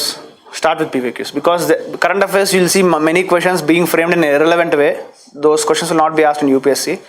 So read it from like start answering PYQs. For example, if you read some topic, see PYQs on the topic and write an answer. Relating to like current events. Say for example, from Manipur incident, relating to that, some question is we have to read about the topic. Yes. You did the same. Yeah, like so for example, if some topic has happened, you'll definitely see that you'll be linking that to GS3, internal security, all those things. Just go through the PYQs, like some questions like on Northeast insurgency or questions on tribal insurgencies, maps and MCQs. Even your current events also, there will be some related questions in the past. Or else some coaching institutes will be putting some questions, right? Write them. So daily we have to do answer it. It's better, like once you start reading those, like the classes will be taught, right? As the classes will be taught, as you start understanding the topic better, you see it from mains perspective, not prelims perspective. If you see the topic from mains perspective, if you have that ability to develop notes, then start using those. You'll write answers basically to see that you have written those notes properly. So make sure that you write answers to check that whether your notes are ready or not. If your answer is not good, then go back to your notes, work on that notes. We have that composure of 20 questions on the day of exam. Should we join some test series? Or? Eventually, like once you start clearing prelims, then you can join the full test series. Or else if you're confident you have completed the syllabus, you can join test series. Regarding current affairs, should we do daily news analysis? Actually, they are even explaining the background content also. Yes, yes. Is it very relevant to reading? To read newspaper, it's very much important to read newspaper. Eventually, like initially it will take around 1 to 2 hours for sure to read a newspaper. Don't worry, but you can complement that with your daily news analysis of different channels that are there in the YouTube. If you read those daily news analysis, he'll slowly tell how the paper is linked to the UPSC. The same time, it will be like a revision. For example, every 2 months you'll have something on inflation, right? So after 2 months again you'll be reading about inflation. So he'll be telling you about background. That is very much important. It's like in the 30 minutes some revision is being done, right? So read newspaper. The night you watch some daily news analysis. So make sure that such that even the background is taught, patiently keep hearing that background. So revision will be done. New concepts will be understood. At the same time, there will be some practice MCQs or practice questions. You can write them then and there itself. Yeah, both should be done simultaneously. Essays, I would say, once you start developing that knowledge on ethics, on general studies, essay will start then. If you have that curiosity, like go through topper test copies in essay, take some topic and write. See whether you are like, because essay you need to inculcate multiple general studies dimensions in it. At the same time, some ethics component of it. That requires some degree of maturity. If you are freshers, I would say go through how topper copies of essays. See how they are happening. Then you start putting pen on paper. There's no fixed time, but I would say that quality of essay improves as depending upon your revision of your GS or essay or ethics. But you can start. So you can have a good start. Is ethics prerequisite for essay? Yeah, but like you can use multiple quotations. Okay, so there's nothing called prerequisite, but you can complement. I have questions related to options. Like which optional? Like okay, I will talk later. పర్లేదు ఇప్పుడు basic start చేసినప్పుడు NCERTs చదువుతాం. చదివినప్పుడు దాన్ని మనం notes ఇచ్చి దాన్ని ఎలా రిలేట్ చేసుకోవాలి అండ్ దాన్ని చదివేస్తాం అయిపోతుంది అన్నట్టు కాకుండా మీరు నోట్ మేకింగ్ చేయాలి. అంటే ఎలా చేసుకోవాలి అంటే ఇప్పుడు మళ్ళీ ఇంకో విషయం అంటే సిలబస్ చూసుకున్నప్పుడు ఇది ఉంది ఇది లేదు అని ఎలా ఐడెంటిఫై చేసుకోవాలి. ఈ డౌట్స్ అన్నీ మైండ్లో జరుగుతాయి. సిలబస్ అంటే బేసిక్ సిలబస్ పేపర్ ఉంది మన దగ్గర. ఫస్ట్ డౌట్ నోట్స్ మేకింగ్ కదా, సారీ ఎన్సీఆర్టీస్ బేసిక్స్ కదా. బేసికల్లీ ఎన్సీఆర్టీస్ చదువుతున్నప్పుడే మనకు బేసిక్ ఐడియా వచ్చేస్తుంది. ఎందుకంటే ఎన్సీఆర్టీస్ 10th క్లాస్ సబ్జెక్ట్ కాబట్టి మనం ఇప్పుడు బీటెక్ డిగ్రీ గ్రాడ్యుయేషన్ అయిపోయింది కాబట్టి మనకు ఫస్ట్ టైం చదువుతున్నప్పుడు మనకు ఒక బేసిక్ అండర్స్టాండింగ్ వస్తుంది. సో మీకు అర్థమైన విధంగా నోట్స్ వేసుకోండి. అట్లా ఏమవుతుంది, అర్థమైన విధంగా నోట్స్ వేసుకోండి. తర్వాత మీకు మెయిన్ కోచింగ్ క్లాసెస్లో కానీ మీ మెయిన్ స్టాండర్డ్ బుక్స్కి వెళ్తారు కదా, అప్పుడు ఒక నోట్స్ డెవలప్ చేస్తారు. అప్పుడు ఈ ఎన్సీఆర్టీస్లో చదివిన వాటిని ఇక్కడ యాడ్ చేయండి. ఓకే, సో అన్ని ఎన్సీఆర్టీస్లో ఉన్న కొన్ని ఇంపార్టెంట్ టాపిక్స్ మనకి ఒక ఫ్యాకల్టీ చెప్పలేకపోవచ్చు. సో నేనేం చేసేవాడిని అంటే క్లాస్లో సబ్జెక్ట్ చెప్తున్నప్పుడే ప్యారల్గా నేను ఒక 1-2 hours ఎన్సీఆర్టీ చదివేవాడిని. సో క్లాస్ నోట్స్లో లేని కంటెంట్ ఎన్సీఆర్టీస్లో ఉన్న కంటెంట్ యాడ్ చేసేవాడిని, అక్కడే రాసేవాడిని అనమాట. సో అట్లా సాలిడ్ కాంప్రహెన్సివ్గా నోట్స్ బిల్డ్ అయింది. At the same time NCERTs చేస్తున్నప్పుడు సేమ్ సిలబస్ పేపర్ మన దగ్గర ఉంది. ఎన్సీఆర్టీస్ ఏం చదువుతున్నామో ఆ టాపిక్కి సిలబస్లో ఉందా లేదో చూసుకొని దాని మీద రాసుకోవడం బెటర్. మెల్లగా ఇంకొక లెవెల్ పైకి వెళ్తాం కదా, క్లాస్ రూమ్ కోచింగ్లు కానీ లేకుంటే మనం చదువుతున్న వేరే స్టాండర్డ్ బుక్స్ తీస్తున్నప్పుడు మెల్లగా యూ యాడ్ ఇట్ దేర్, ఏ సబ్జెక్ట్ అయినా కూడా. సో మేక్ షూర్ దట్ ముందు మీరు ఎన్సీఆర్టీస్ చదవండి.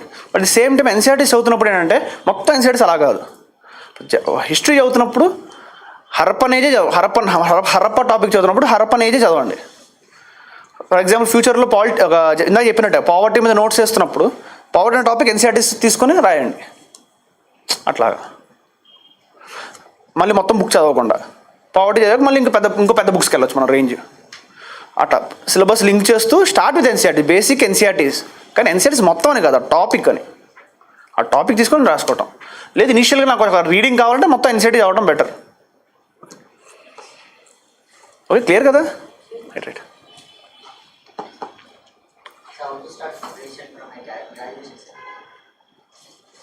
డిగ్రీ అవుతుంది, ఇంకా అవ్వలేదా? ఏ ఇయర్?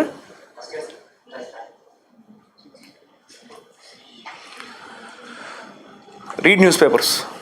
నేను అందరికీ ఇదే చెప్తున్నా, న్యూస్ పేపర్స్ ఎవరైతే గ్రాడ్యుయేషన్ ఇంకా అవ్వలేదో ఫస్ట్ ఇయర్ సెకండ్ ఇయర్స్లో ఉన్న వాళ్ళు ప్రాపర్ న్యూస్ పేపర్ చదవండి. Give your equal emphasis on your graduation subjects కూడా. UPSC graduation subjects granted, take it for granted తీసుకొని ప్రిపరేషన్ అవుతా అలా వద్దు. ఎందుకంటే ఇంటర్వ్యూలో they might ask you on your graduation subjects. అడగొచ్చు ఇంటర్వ్యూలో, మనకి అంత ఇంట్రెస్ట్ లేదు అంటే కనుక మనం ఎంత చదువుకొని ప్రిలిమ్స్ మెయిన్స్ క్లియర్స్ ఇంటర్వ్యూకి వెళ్ళినా కూడా ఒక 30-40 మార్క్స్ తగ్గిపోవచ్చు. సో నేను చెప్తానంటే ముందు గ్రాడ్యుయేషన్ సబ్జెక్ట్స్ మీద ఎంఫోసిస్ పెట్టండి. మీరు తీసుకున్న గ్రాడ్యుయేషన్ ఫీల్డ్లో ఆపర్చునిటీస్ ఏమైనా అన్నీ ఎక్స్ప్లోర్ చేయండి. అలా అని చెప్పేసి యూపీఎస్సీ ఇప్పుడు వద్దు తర్వాత అని కాదు. అట్లా న్యూస్ పేపర్ చదవండి, న్యూస్ చూడండి, మన చుట్టూ జరుగుతున్న విషయాల మీద ఒక అవేర్నెస్ ఉంచుకొని బేసిక్ టైం ఉంటే మెయిన్ ప్రయారిటీ గ్రాడ్యుయేషనే. టైం ఉంటే బేసిక్ ఎన్సీఆర్టీస్ చదవండి, న్యూస్ పేపర్స్ చూడండి చాలు. బట్ నేనేమన్నా గ్రాడ్యుయేషన్ కూడా ఈక్వల్ ఇంట్రెస్ట్తో చూడండి. ఎందుకంటే అది కీ రోల్ ప్లే. ఎందుకంటే ఫ్యూచర్లో ఇన్ కేస్ ఆ గ్రాడ్యుయేషన్ సబ్జెక్ట్లో మనకి ఫర్ ఎగ్జాంపుల్ సోషాలజీలో డిగ్రీ చేస్తున్నాం, ఇంట్రెస్ట్గా డిగ్రీ చేస్తున్నప్పుడు సోషాలజీ మీద ఒక ఇంట్రెస్ట్ వస్తుంది. యూపీఎస్సీలో మన సోషాలజీ ఆప్షన్లు తీసుకోవచ్చు. ఇప్పుడు మీదేంటి గ్రాడ్యుయేషన్? బీకామ్.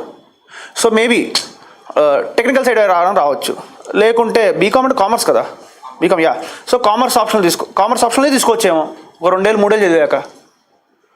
సో ప్రయారిటీ మాత్రం మీ గ్రాడ్యుయేషన్ పెట్టండి. That is very much important. Scores కానీ అవి కానీ మైట్ నాట్ నో, ఇంటర్వ్యూలో these multiple minor factors will play huge role in your score. So but read news paper, అది మాత్రం నేను అందరికీ చెప్తా. సార్ చాలా ఎంఫసిస్ ఉంది సిలబస్ మీద, ప్రీవియస్ ఇయర్ పేపర్స్ మీద. So I don't actually get it sir. అసలు మనం ఏం చూడాలి, ఎలా చూడాలి, what to actually how to get cues from the previous papers. మీ ప్రిలిమ్స్ తీసుకుంటే బేసికల్ ఎకానమీ అనే సబ్జెక్ట్ ఉంది. ఎకానమీ అందరు పెద్ద పెద్ద బుక్కులు చదువుతారు. మీరు క్వశ్చన్స్ చూస్తే బేసికల్లీ డిప్రిషియేషన్ అప్పుడు ఫారెక్స్ ఏమవుతుంది, ఎక్స్పోర్ట్స్ ఇంక్రీజ్ అయితే ఎక్స్చేంజ్ రేట్ ఏమవుతుంది, వాట్ ఆర్ ట్విన్ డెఫిసిట్స్. ఒకసారి క్వశ్చన్ ఇది, what are twin deficits? Option A CAD and fiscal deficit, option B current account deficit. ఇలా ఉన్నాయి. Twin deficit basically current account deficit and fiscal deficit. పెద్ద పెద్ద బుక్కులు చదవక్కర్లేదు దీనికి, basic idea ఉంటే చాలు. సో ఇట్లాంటిది అబ్జర్వ్ చేయడానికి మన పీవైక్యూస్ ఇంపార్టెంట్, ఎంతవరకు చదవాలి అనేసి. నేను చెప్పాను కదా, banking money multiplier ratio. So ఇది మనకు ఐడియా ఉండాలంటే ఎన్సీటీస్ చదివితే చాలు, పెద్ద పెద్ద బుక్కులు చదవాల్సిన అవసరం లేదు. మనీ మల్టిప్లైర్ రేషియో ఇంక్రీజ్ అయిందంటే ఏంటి అంటే బ్యాంకింగ్లో డిపాజిట్స్ పెరుగుతున్నాయి అనేసి. కరెన్సీ డిపాజిట్ రేషియో అంటే ఏంటి అంటే డబ్బుల్ని మనం కరెన్సీలో ఎంత పెడుతున్నాం, మా కరెన్సీలో ఎంత వాడుకుంటున్నాం, బ్యాంకులో ఎంత డిపాజిట్ చేస్తున్నాం అనేసి. తర్వాత బుక్కులు చదవక్కర్లేదు. కరెంట్ డిపాజిట్ రేషియో పెరిగితే ఏమవుతుంది అంటే మనుషులు కరెన్సీ ఎక్కువ వాడుతున్నారు, బ్యాంకులో డిపాజిట్లు తగ్గుతున్నాయి. బేసిక్ కాన్సెప్ట్స్ కదా ఇవన్నీ, ఇవే అడుగుతారు ప్రిలిమ్స్లో, ఎకానమీలో. సో మీరు ఒక్క నిమిషం అవుతుంది sir. So multiple prelims previous చూస్తున్నప్పుడు you will know the complexity of subject, ఎంతవరకు చదవాలి అనేసి. దాన్ని బట్టి you will start reading that subject అనమాట. మెయిన్స్కి కూడా అంతే. ఫర్ ఎగ్జాంపుల్ ఒక సబ్జెక్ట్ ఏ విడ్త్ వరకు వెళ్తున్నారు. ఫర్ ఎగ్జాంపుల్ హిస్టరీ ఉంది, year questions in write a brief note on rock cut architecture in the ancient era. Rock cut architecture 2 years బ్యాకే Ashokan cave art, Ashokan rock art మీద క్వశ్చన్ వచ్చింది. Same question, almost linked. For example British economic policies మీద criticise చేస్తున్నట్టు 2-3 years back question వచ్చింది. ఈ year British policies have led to multiple famines అని question వచ్చింది. Similar points అక్కడ రాయాల్సింది మనం. మేము అదే చేసాం. మేమేం చేసాం, హిస్టరీలో క్వశ్చన్స్ రిపీట్ అవుతున్నాయని చెప్పేసి మేమేం చేసాం, నేను మా సీనియర్ ఒక లాస్ట్ 15 years ఎంసీక్యూస్ ప్రింట్ తీసుకొని, లాస్ట్ 15 years మెయిన్స్ క్వశ్చన్స్ తీసుకొని వాటిని హిస్టరీలో డిఫరెంట్ టైమ్ లైన్స్లో పెట్టి వాటికి ఆన్సర్స్ రాసేసుకున్నాం. I use to revise those answers again and again. అవే క్వశ్చన్స్ వస్తాయి మళ్ళీ. So I did not read big books for history again. మళ్ళీ ప్రీవియస్ ఇయర్ క్వశ్చన్స్ మళ్ళీ చదివితే చాలు, అంతే.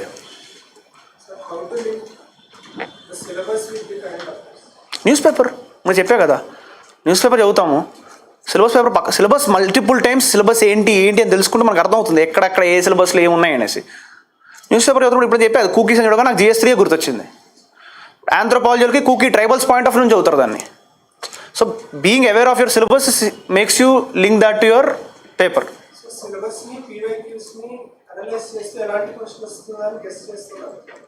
గెస్ ఎగ్జాక్ట్లీ ఎంత చదవాలి వస్తుంది, ఎలా చదవాలి ఎంత చదవాలి తెలుస్తుంది. అవి వస్తాయో మాకు అనవసరం. The depth of it, the same to the frequency of it will be knowing ఎంతవరకు చదవాలి ఏంటి అనేసి. ఫర్ ఎగ్జాంపుల్ హిస్టరీ ఉంది, హిస్టరీలో మ్యాక్సిమం మీరు ఒక ప్రీవియస్ ఇయర్ క్వశ్చన్స్ అబ్జర్వ్ చేస్తే you will get a beautiful insight. Art and culture, history, ancient history, medieval history నుంచి ఒక 10 మార్కర్స్ 15 మార్కర్స్ వస్తుంది మ్యాథ్స్.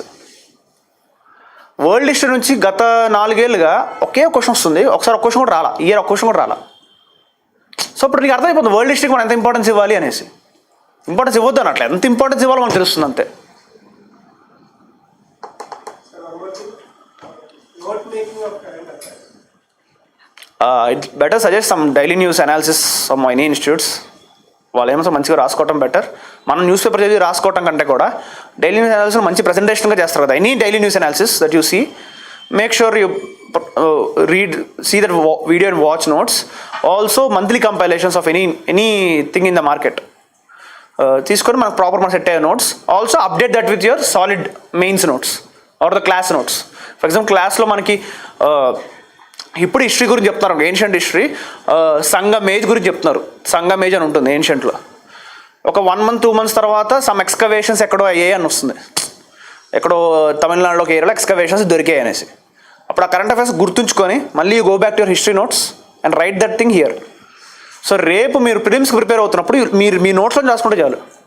ఫర్ ఎగ్జాంపుల్ నేనేం చేసామంటే బ్లూ నోట్స్తో క్లాస్ నోట్స్ రాసేవాడిని, రెడ్ పెన్తో కరెంట్ అఫైర్స్ అప్డేషన్ కానీ వాల్యుడేషన్స్ కానీ రాసేవాడిని. అట్లా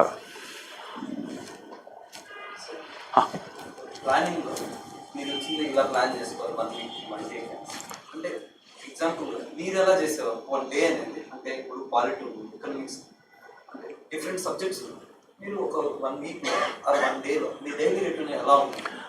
అది depends on the stage of preparation. For example prelims ఉంది, ప్రిలిమ్స్కి ఒక 2 months ముందు అనుకోండి, నేను చేసేవాడిని 3 daysకి 2 subjects పెట్టుకునేవాడిని, నెక్స్ట్ 3 daysకి ఇంకో 2 subjects పెట్టుకునేవాడిని. ప్రిలిమ్స్కి 2 months ముందులో, ప్రిలిమ్స్ 1 month ముందు ఏంటి ఒకే డేలో 4 subjects పెట్టుకునేవాడిని, హాఫ్ అన్ అవర్ 1.5 hour అలాగా. ఇప్పుడు స్టార్టింగ్లో పెట్టుకున్నాను. ఇప్పుడు స్టార్టింగ్లో నా ఎయిమ్స్ డిఫరెంట్గా ఉంటాయి. ఫర్ ఎగ్జాంపుల్ స్టార్టింగ్లో నాకు నోట్స్ మేకింగ్ ఇంపార్టెంట్, సో నేను నోట్స్ మేకింగ్ పెట్టుకునేవాడిని, నోట్స్ చేసుకోవాలి అనేసి. కొంచెం పాటు ఆప్షన్లు పెట్టుకునేవాడిని. అక్కడ మెయిన్స్ టైంలో అలా ఉంటుంది. మెయిన్స్ టైంలో ఏంటి, ఫర్ ఎగ్జాంపుల్ ఇంకో 1 weekలో నాకు ఆప్షన్ ఉన్నప్పుడు ఈ డేలో నాకు 14 chapters ఉంటాయి మ్యాథ్స్లో. సో ఈ డేలో నేను 4 chapters కవర్ చేస్తాను, ఈ డేలో ఇంకో 4 chapters కవర్ చేస్తాను, థర్డ్ డేలో ఇంకో 4 chapters కవర్ చేస్తాను, 4th 5th day I will revise those things. అట్లాగా depends upon your stage of preparation. Strictly depends upon your stage of preparation. But నేను ఎగ్జాక్ట్ నేను చెప్పలేను, ఒక్కరికి ఒక సెట్ ఆఫ్ ఛాలెంజెస్, ఒక సెట్ ఆఫ్ సర్కమ్స్టాన్సెస్ ఉంటాయి. So మనం ఏ స్టేజ్లో ఉన్నాం, ప్రిలిమ్స్ దగ్గరలో ఉన్నప్పుడు ఎగ్జామినేషన్ ఓరియంటెడ్ రివిజన్ ఓరియంటెడ్గా ఉంటుంది మన డే. ప్రిలిమ్స్ దూరంగా ఉన్నప్పుడు మనకి టైం ఉంది ప్రిపేరింగ్ అన్నప్పుడు మెయిన్స్ ఓరియంటెడ్గా మెయిన్స్ నోట్స్ చేస్తూ ప్రిలిమ్స్ రివిజన్ మోడ్లో ఉంటాం అట్లా. So but see where you are in the preparation.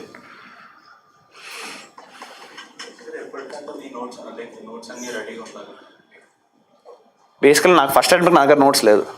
So ఇప్పుడు నేను యాక్చువల్లీ మీ situation I'm not the right person to advise. But నేనేమంటానంటే మీరు ప్రిలిమ్స్కి రివిజన్ కూర్చుంటారు కదా, దాని ముందు మెయిన్స్ నోట్స్ ఉండటం బెటర్. ప్రిలిమ్స్కి మీరు లిటరల్లీ ఇప్పుడు జూన్లో ఈ మంత్ క్యాలెండర్ వచ్చిందా, ఇయర్ ఎప్పుడు May 26th. సో మేము హార్డ్లీ March 1st కల్లా స్టార్ట్ ప్రిలిమ్స్ ఫస్ట్ అటెంప్ట్ అయితే. నేనేమంటాను February కల్లా మీ ఆప్షనల్స్ కానీ జిఎస్ కానీ notes, February is like 7 months from here. Me optional notes కానీ జిఎస్ నోట్స్ కానీ బేసిక్ నోట్స్ అన్న పర్లా, prelims you can update it but have proper notes of it. For geography I read NCERTs and PMFIS. Geography, economic geography also read a book, NCERT ఉంటుంది అనమాట.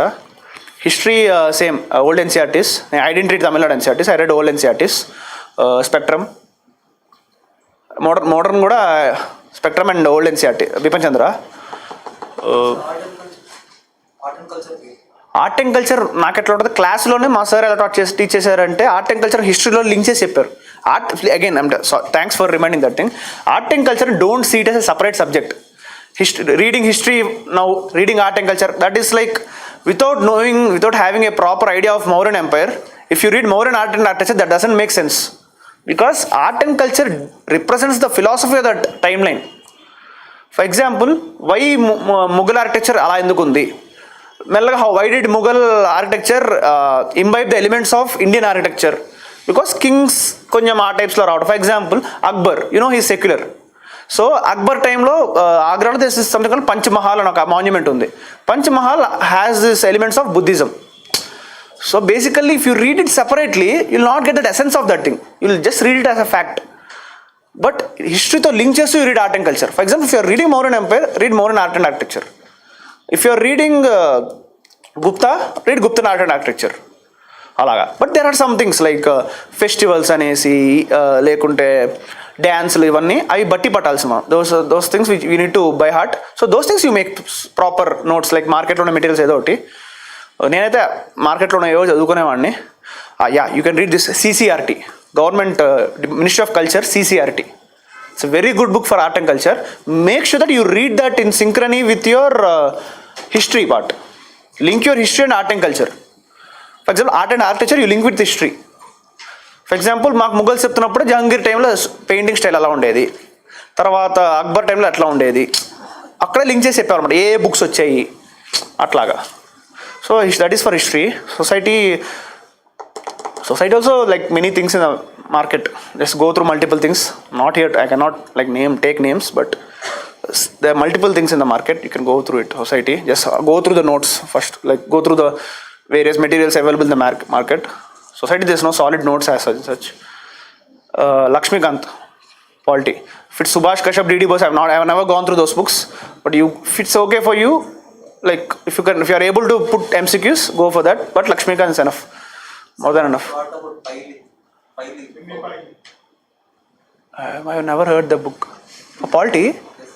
I never heard that book. No, I have no idea. Is it the new book? Which edition is it in now? I have no idea, but if you have doubt for a resource, go to YouTube. Directly go to YouTube. Definitely there will be some or the topper for in that book. He'll give you some insights. Take it. For me, it's Lakshmikant, so I can only endorse Lakshmikant now. So Lakshmikant, governance also second ARC. Go through each and every word of governance, second ARC. For ethics also you can go to second ARC. For economy, there's this important document called Niti Aayog Strategy at 75. That's very much important document. You'll have proper mains notes. You can develop on many keywords in your book, in your syllabus from that Niti Aayog 70. For prelims, you can read Indian Economic Development,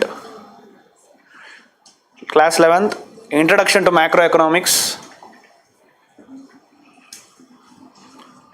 And for some main specific notes, I used to read this book called, I don't remember the title, but Sanjeev Verma's book. Sanjeev Verma, right? Sanjeev Verma book. Initial days of my preparation, I used to take some notes out of it. That's a good book, but don't start with it. That's like a direct book. Without having proper basics, if you read that book, it will not give you enough knowledge. But read that NCERT's books, Sanjeev Verma book, and other materials available in the market, and complement that with your newspaper and your current affairs. It's for economy. Disaster management, I used to read NDMA guidelines for each and every disaster. Also, crisis management chapter in second ARC.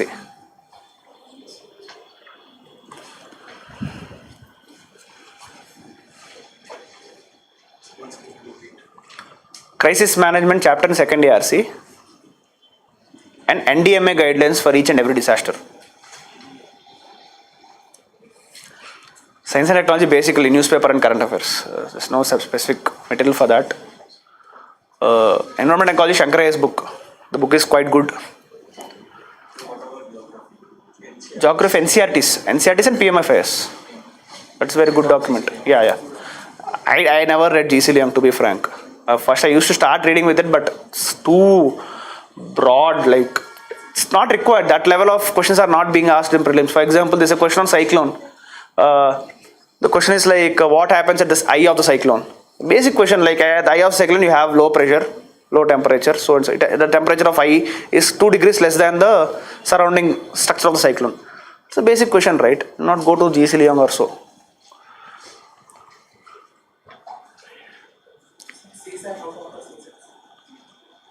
CSAT, I think I have no idea of resources. Basically, I used to only attempt aptitude questions or reasoning questions. I never attempted more than 5 questions of comprehension in CSAT. So I have no idea of resources of CSAT. But I think you have some channels, right? YouTube channels. Basic, like, just don't go through a complete course. For example, if you have issue in solving times and clocks, go to that YouTube channel. Definitely there are some many videos. They will teach you techniques. Make it smart in that way. Go to the YouTube channels, see those areas where you are lacking in those CSAT solving skills. Go to the channel and learn the technique. But I have no idea. It's kind of Like times and clocks, or else percentages. There will be some techniques that will be taught by those teachers in the YouTube channels. teacher. I never gone through those YouTube channels. I used to solve some 40 to 44 questions, come out of the exam, that's it. Sir, like when you read a current affair, UPSC is not bound to ask the exact like what is happening. Suppose a cyclone, they won't ask name the cyclone. So they'll ask something around that. So how do you develop your reading around a particular subject? Because they're not going to ask direct questions from newspaper what you read, because everyone's going to read the same thing. So how do you read about a topic relating to that current affairs? Because they are going to ask in and around the current affairs, but not the current affairs itself. Exactly. See, I've seen you have the article today, right? The Kutch cyclone. So basically, cyclones hitting the cyclone emerging in Arabian Sea, hitting the west coast. So you'll go to that internet or you'll go to some notes available in the market. You'll see why they are hitting the west coast. Climate change, or increasing temperatures over Arabian Sea, or changing pattern of monsoons. These are the basic points to write. But also there are like various like many schemes that government is coming up with, and there are like numerous schemes that they have come up. So how do you go around the schemes? Like you need to understand like which this institute belongs to under which ministry and all. So that is a kind of difficult task to remember this ministry and there is which department and all. So how would we go about That thing, there's no other thing, just by heart things. Same time, see, before by hearting, make sure that you know, try to know what that scheme is catering to. If you know what the scheme is catering to, you'll identify the department. Eventually, I'll identify the ministry easily. MG Narega, Rural Employment Guarantee Act, Rural Development. But there are some blinders like MP LATs. That is implemented by Ministry of Statistics and Program Implementation. But there are some specific cases like that. But try to know what this scheme really caters to. Some things you try to by heart. At the same time, make sure that those schemes that you are reading, link those to the syllabus component. For example, PM Gati Shakti, multimodal platform for multimodal logistics or so and so. That thing you link to GS3. Okay. Or else you have a thing called Sevottam, improving service delivery in the governance. That thing you link to GS2, governance. So make sure that the schemes that you read, you link them to the mains component. At the same time, also know what this scheme really caters to. Then you link that to it. Swachh Bharat Mission. Previously there are two components, like Gramin and Urban. Gramin, rural.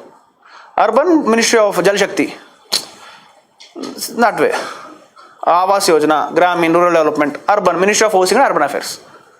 Something like that. Just try to know the aim of the scheme, the rationale for the scheme. So eventually link that to the ministry. Sir, how can we know whether we are moving in correct path or not? That's by solving exams, writing MCQs as I've told you. Solving MCQs, you'll know. While solving MCQs, you'll definitely identify that there are some fundamental mistakes.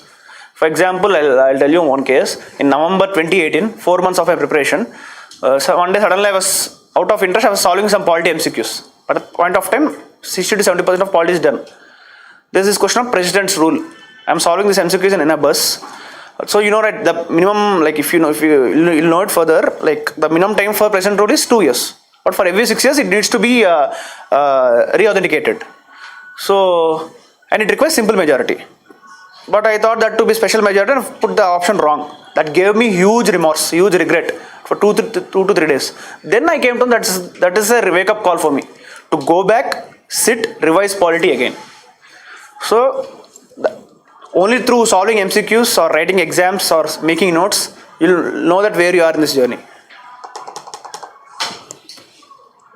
So a lot of confusion with economy. Whenever we economy, then post that. అది నేను చెప్పాక ఇందాక reading cycle, revision cycle రెండింటి complement చేసుకోండి. Daily రోజులో have a component for revision, have a component for new learnings, have a component for your current affairs, all these things. New learnings in sense కొత్త subject ఏం చదువుతున్నప్పుడు రాసుకుంటాము notes, అది have a component for revision as well, పాత subjects revise చేసుకోవడానికి. So economy basically revision. మళ్ళీ go back to NCERTs, read it, solve MCQs. Issues కనపడుతున్నాయా? Basically ఒక 100 solve చేస్తాం. మెల్లగా ఫస్ట్ టైం 90, ఒక 40 తప్పిపోయాయి, 60 కరెక్ట్ అయ్యాయి. You will go back to 60 also you'll revise, 40 also you'll revise. But 40 revision, you'll put more efforts. So immediately you'll go to that 40. 60 also will work. So slowly this 60 will become 70, 40 will become 30. Again you'll go back. This will become 80, this will go 20. That's how you naturally tend to improve yourself. So see where you are performing better and work on that based on the time you have. But where you are constantly failing, then that shows that you are fundamentally some issue with that thing. You'll work more on that. So make sure that you put that in your revision component of your day. That's what I've told, right? Plan your day more interestingly. Have multiple components that day. Have a reading component, have a revising component, have a newspaper component, have a current affairs component in that way. Have an optional paper component. Done? Sir, good morning. Hi, good afternoon. Yeah. What was your why to your IAS? Why did you choose IAS as a career? And secondly, in this 5 years, whenever you felt doubt, why did I take up? How did you justify yourself and overcome that? I'll answer the second question first. I know when I'm failing, I know that there are definitely mistakes of mine. So if I'm failing for my own mistake, then I have no others to blame. I should blame myself and work on that. So that was my constant motivation. Like if the failure is indeed visible, and it's also visible that you are failing because of yourself, and you also know that it's a low-hanging fruit and you can get it, and if you don't work on it, then there's no meaning for you to prepare for this examination itself, or there's no meaning for you to have a purpose, life with purpose. Like your mistakes are visible, you know that's a low-hanging fruit. At the same time, you have this time to learn and work on it. Then there's nothing but go and work. That's it. So I used to do that. Like every failed attempt, after every mains, I had to make sure that I used to invest myself in that learning. See whether the mistakes are visible or not. Definitely, once you start spending your more time on the retrospection thing, your introspection starts coming in. It will start slowly tell that you have issues so and so. They are definitely workable. Once you identify the issues, they are definitely workable. You will work on it. So that's why, like even the third and fourth attempt, like once I came to know that I am like the emotional intelligence component is hurting me, then I thought fourth attempt, if it is worked, it is done. That's it. So till the failure is visible to me, I need to make sure that I should correct it. That's the constant motivation that I have. And my family, friends support, that is always there. Make sure that preparation is interesting. What was your why, sir, the first question? Why civil service? Like the very aspect, like in the college I was taking many leadership roles, so that was a bit interesting to me. Also I had this inclination towards social sciences right from my childhood. Also I thought that my aptitude for technical subject is less. Though I have a good academic record in my technical subject, I thought like investing myself on technical subject over long term might not excite my life. So going through many friends in civil service, I have many friends in civil services at that point of time, many seniors, many family friends in civil services. So based on experience, I thought this is a good thing. I thought that I'm good at resource management, human resource management. So why not come here? So you came from Coimbatore to Hyderabad. No, I'm basically a Telugu guy. I've done my graduation in Coimbatore. I'm from Guntur. What did you do to prepare for personal interview? So it's too early, but see, basically you clear prelims, you have knowledge. So what you do, basically, you try to train yourself to express that knowledge. So for that, one component will give multiple mock interviews, multiple one-to-ones. Also, you start identifying your profile more keenly now, because you have for PT, as you have syllabus for this mains and prelims. For interview, you have this main component called DAF, detail application form, where you will fill all your details, your interests, your hobbies, your achievements, everything. So you start working on them. For example, your graduation subject, you start working on it. Slowly start working on each and every component you have put on the DAF. Then make sure that your personality is reflected. So I used to invest myself in those areas where my personality I need to project. So through mock interviews or through one-to-one sessions, or else also reading a book. That might improve my communication skills by 1.1% as well. That might improve my answer delivery. Talking with other civil servants, my friends, seniors. That is like, there's no, it's not a strict room reading session for personality test. It's about how it's all about training yourselves to be more expressive. That's it. You can like non-fiction. I read non-fiction. I don't read fiction. I don't read self-help. You can read this book called Leaders by General Stanley McChrystal. It's a very good book on leadership, like the myths of leadership and what leadership really is. It has various spectrum of different leaders. It compares different sets of leaders over different time zones, like time scales. Also, you can read this book called How to Change the World by David Bornstein. It talks about social entrepreneurship. Very good examples. Also, you can read this book called Freedom at Midnight. That's about Indian freedom, like the last end of Indian freedom struggle, the Mountbatten era. So, Freedom at Midnight. He's my favorite author, Dominic Lapierre and Larry Collins. Yeah, I think they're quite good books. Minimum number of books and revision times to attempt to crack in first attempt. See, I've known friends who have literally read 1 year for 1 month for prelims and they've cleared exam. Basically reading current affairs and some basics and they've cleared prelims. So there's no proper time scale. It's still that period where your revisions are done. That might be 3 months or 4 months or 4 years or anything. So there are no this minimum or maximum things in this. Till that level of satisfaction that you have done the revision, you have completed the syllabus, it happens. So it still depends upon your efficiency. So there's no minimum or maximum.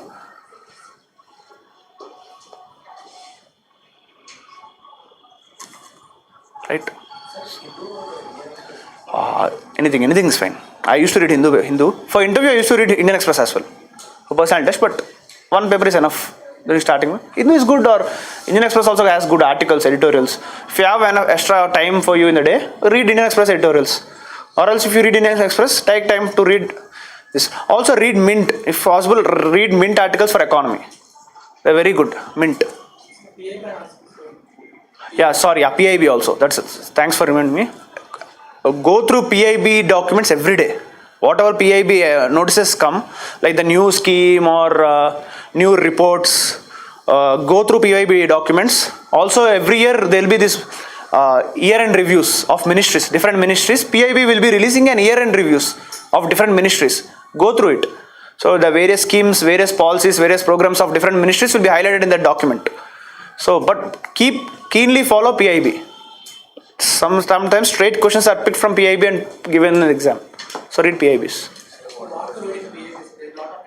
Yeah, like link to the exam again. Syllabus, new scheme. That's important for us. It might be asked in prelims. Or else a new policy. For example, in PIB document will be on new foreign trade policy that has come in 3 months ago. So detailedly, he'll be giving you some points. Take those points and add to your notes. You can also read this website, Vikaspedia. Very good website for government policies and programs. And also PRS for new bills, laws. PRS, you can read this PRS bill summary. So it'll give you detailed points on different bills and legislations. PRS, Vikaspedia, PIB, these are good documents. Also, if possible, Niti Aayog documents, various documents will be released. But read the strategy at 75 Niti Aayog. You can start with that. Like go through each and every topic, it will be very helpful. Like he'll give you proper introduction, constraints, potential, strengths, conclusion, way forward. It's a classic case how you write a mains answer, right? That's a document tailor made for our UPSC aspirants. So read the strategy at 75 document. That's very much important. How to go through service and economics? Economics. Yeah, economics. Do you have to read the full document or summary is fine? It still depends upon your time. If you have that, for example, if you read full document, you can get very good points for mains. But if you are reading for prelims, you'll have compilations, right? That's enough.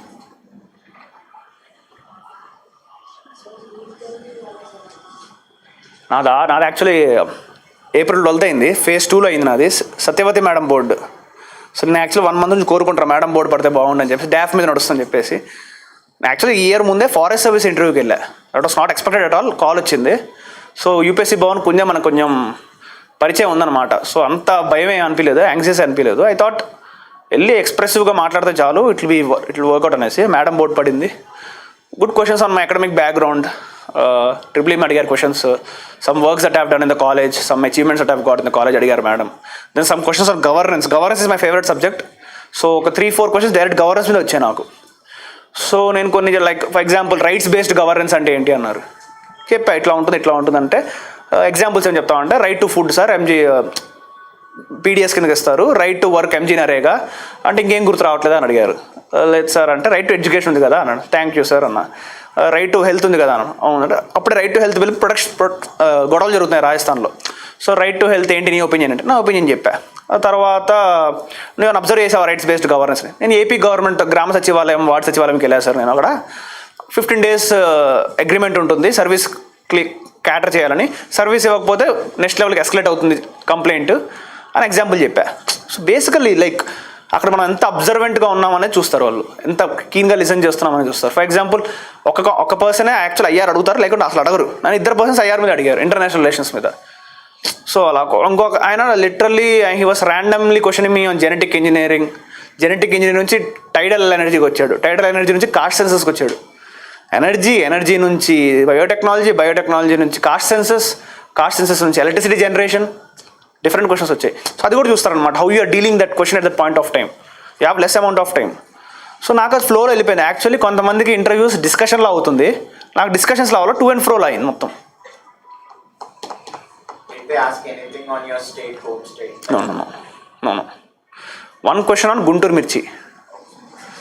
That too also it's a learning for me. I'll tell you this. Mistakes అంటున్నా కదా, mistakes ఇవన్నీ ఎందుకు, learning అనేది important. Forest service ఇంటర్వ్యూకి వెళ్ళినప్పుడు ఏమైందంటే BB Vyas sir board పడింది. అప్పుడు బీబీ హీస్ నౌ రిటైర్డ్. అప్పుడు the first question asked me is why is Guntur chilli spicy? You know Guntur chilli is famous. What is that it gives spice to this Guntur mirchi specially అడిగారు. I was not able to answer. Coming from Guntur not answer that question is a shame. Answer చేయలా. సరే interview బయటకు వచ్చాక నేనేం చేశానంటే I started reading about that. So it has a chemical call capsaicin, spice ఇస్తుంది అనమాట. So next time రాసుకున్నా మంచిదే అవుతుంది. I got the same question this time I was able to answer. So ఒక్క క్వశ్చన్ వచ్చింది లా గుంటూరు చిల్లీ నుంచి, right. Sir engineering background వాళ్ళు ఆప్షనల్ తీసుకోవచ్చా? ఎక్కువ టైం దేనిది optional? How to choose option engineering? So do this exercise. If you are like about to choose optional, take syllabus paper, go through each and every optional, read the syllabus, take time, read syllabus. Slowly you will be able to figure out that so and so are important for us, we can do so and so subjects. Then go to YouTube, go through some toppers interview or toppers talk.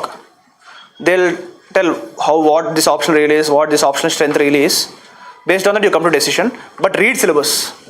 Don't go through don't take advice right from the first step. Go through the syllabus, get a basic idea, then you talk to your peer groups or your mentors or your seniors. They also give you some insights. Go to YouTube, see some toppers opinions on different options, then come to a decision. It will take time. If it takes time also, doesn't matter, take time, because that is very much important choosing an optional paper, because that is an irreversible step. Once you go and commit to an optional, go to mains, prepare for 1 year, go to mains, you should be confident. If you are like, I've taken this optional out of no interest, then there's no point in writing an exam. So take time, go through proper syllabus, start questioning yourself whether I'm interested in this or not. Definitely in your mind you'll be having some 4 to 5 options right now. Definitely you'll be having some 4 to 5 options. So directly go to some YouTube, ask your seniors, they'll tell you. Sir, changing optional option. That still depends upon your like, if your scores are like stagnant, and if you know that if I work extra hard to clear this, then you can take that, you can continue with your own option. But if you still believe that there's a foundation, there's some fundamental mistake in that my preparation for this optional, and if you know that I cannot work on it, you will change it. For example, people are like, some people they have constantly scored around 200, 210 every year. So that means that they have some issue with that optional. So they'll change. For my case, it was 255 first time, 235, then 240. It was constant. But I know that I'm making mistakes which are silly. I'm making some silly mistakes, some calculation errors. My presentation of answer was not right, though I'm getting answers. So these are basic mistakes. I thought I can work with multiple test series. So I've stuck down with mathematics. So, but I think it takes an attempt to know whether you want to change mathematics option or not. Till you give them, don't have any more things. That's why I'm telling you, invest proper time in choosing an optional. Because for me, during preparation, I thought I should take some pub ad or sociology thing. I've talked to some senior. I've gone through the public administration things or sociology, all these things. I've talked to some family friend of mine. He told me to take my core subject as my option, electrical engineering. But I thought covering 7 semester subjects in 2 years or 1 year is very difficult. So I thought I shouldn't take that. But I know I have some interest in mathematics. So he told me, why not take mathematics? It's quite workable. You have multiple resources in mathematics. So I've gone through question papers, previous year questions. So there's some overlap with my degree, the BTech subjects. So I thought, okay, I think I can work on this. So that's how I identified the subject. Hi sir. Sir, like my GS papers ఉంటాయి కదా, like geography, history or economy, politics, whatever it is. Same subjects మనం optional తీసుకోవాలని suggestion. నేనేమంటానంటే actually general స్టడీస్లో basically under graduate level క్వశ్చన్సే ఉంటాయి. Optional paper post graduate level questions ఉంటాయి. ఇందులో ఉన్న సబ్జెక్ట్స్ తీసుకున్నంత మాత్రాన జిఎస్లో సిగ్నిఫికెంట్ మార్క్స్ వస్తాయని అనేం లేదు. అట్లా ఏముంటుంది అనమాట. మేబీ ఆ పొలిటికల్ సైన్స్ పిఎస్ఐఆర్ ఆప్షన్లో పాలిటీ చదవడం వల్ల అక్కడ బెనిఫిట్స్ ఏమైనా ఉంటాయేమో, కానీ సిగ్నిఫికెంట్గా 20-30 మార్క్స్ చేంజ్ అలా ఏమి ఉండదు. ఎవ్రీ ఇయర్ కాన్స్టెంట్ 100 to 110 మధ్యలో మంచి మార్క్స్ వస్తే చాలు. దానికి ఉట్టి జిఎస్ ఆప్షనల్ అలాంటి తీసుకోకుండా ఉట్టి జిఎస్లు తీసుకొని చదువుకున్న వాళ్ళు అలా 100 to 110 కొడుతున్నారు. సో అదేదో జిఎస్లో స్కోర్లు బాగుండాలని చెప్పేసి ఆప్షనల్ ఆ సబ్జెక్ట్ తీసుకున్నాం అనుకో, ఇది literally 400, literally GS 4 papers 2 papers ఒక్క సబ్జెక్ట్ ఇంతే ఉంటుంది ఆ పేపర్లో. పాలిటీ అని సబ్జెక్ట్ ఉంది, పాలిటీ అని సబ్జెక్ట్ జిఎస్ 2లో లిటరల్లీ 70 మార్క్సే వస్తుంది. దానికోసం నేను 250 మార్క్స్ 500 మార్క్స్ పిఎస్ఐఆర్ ఆప్షనల్ తీసుకుంటానంటే that's a wrong equation at all.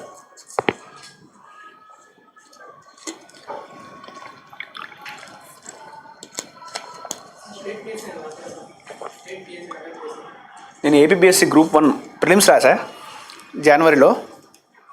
అంతలోపల దేవుడి దయ వల్ల వచ్చింది, మళ్ళీ లేకుండా రాసేవాడిని ఫిక్స్ అయిపోయాను ఏపీఎస్సీ సార్ మెయిన్స్ రాద్దాం అనేసి. లేదు, యాక్చువల్లీ నేను అబ్జర్వ్ చేసింది ఏంటంటే లాస్ట్ 3-4 ఇయర్స్ నుంచి ఈవెన్ స్టేట్ పిఎస్సీస్ are trying to imitate UPSC type of questions. So ఆ యూపీఎస్సీ ప్యాటర్నే బిలీవ్ చేయండి. ఆ టైప్ ఇప్పుడు ఈసారి మొన్న ఏపీఎస్సీ మెయిన్స్ పేపర్స్ చూస్తుంటే ప్రాపర్ యూపీఎస్సీ స్టాండర్డ్ క్వశ్చన్స్ ఉన్నాయి. So you read for UPSC state specific things కూడా మామూలుగా చదవండి.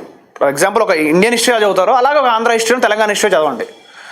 So take UPSC as that bench mark. దాన్ని చదివితే ఆటోమేటికల్లీ వీటికే వస్తూ ఉంటాయి అనమాట. కొన్ని specific, for example Andhra Pradesh AP budget చదవాల్సి వస్తుంది సపరేట్గా, లేకుంటే ఏపీ స్టాటిస్టిక్స్ చదవాల్సి వస్తుంది, తెలంగాణవి స్కీమ్స్ చదవాల్సి వస్తుంది. సో అవి స్పెసిఫిక్ ఎలా చదవాలో చదువుకోవడం బెటర్. బట్ యూపీఎస్సీ చదువుతుంటే యూ కెన్ ఆ ప్యాటర్న్ మీరు వీటి కూడా ఇమిడియేట్ చేయొచ్చు అనమాట. క్వశ్చన్స్ అలాగే అడుగుతున్నారు, యూపీఎస్సీ ప్యాటర్న్ అడుగుతారు. నిన్న కూడా అంతే అడిగారు, తెలంగాణ గ్రూప్ 1 పేపర్ చూస్తుంటే ఆల్మోస్ట్ అలా యూపీఎస్సీ క్వశ్చన్స్ వచ్చాయి. How to write effective answers? What is UPSC expecting from us? How much data do you have to put in? I'm telling you, basically, if your UPSC asks to write ask you to write a 10 marker 150 words answer. It gives you 2 sheets of paper. It will ask you, so you need to see the question. What are the different dimensions being asked in the question? And you address those dimensions in a presentable format. So you'll have an introduction, you'll have a body, you'll have a conclusion.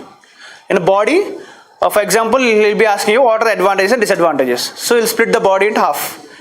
First half will write advantages, second half is disadvantages. Sometimes they'll be asking you suggestions, give suggestions. You write that in way forward.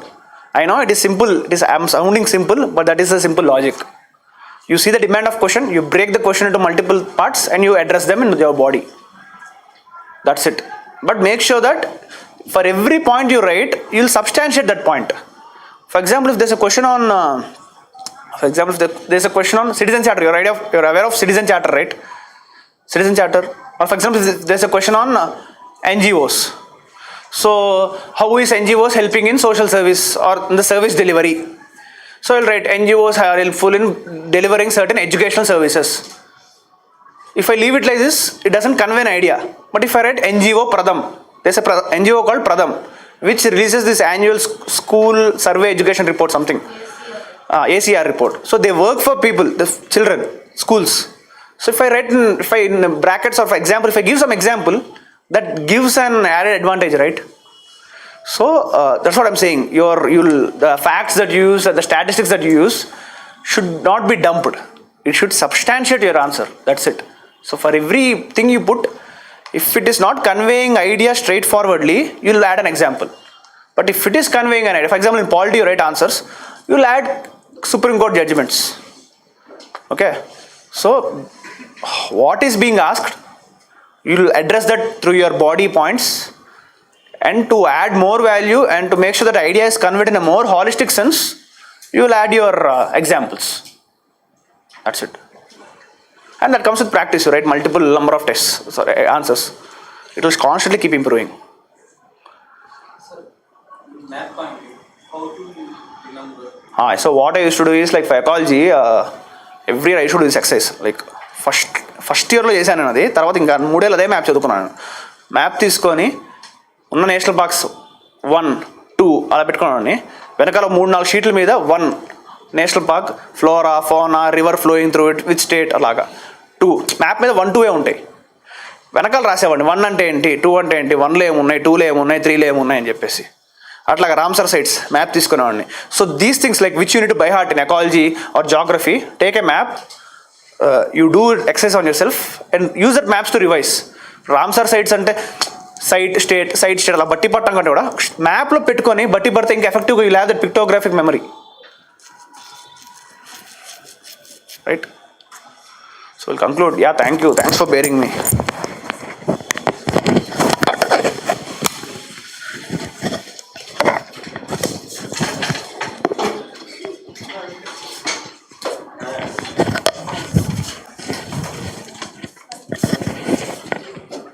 CSE.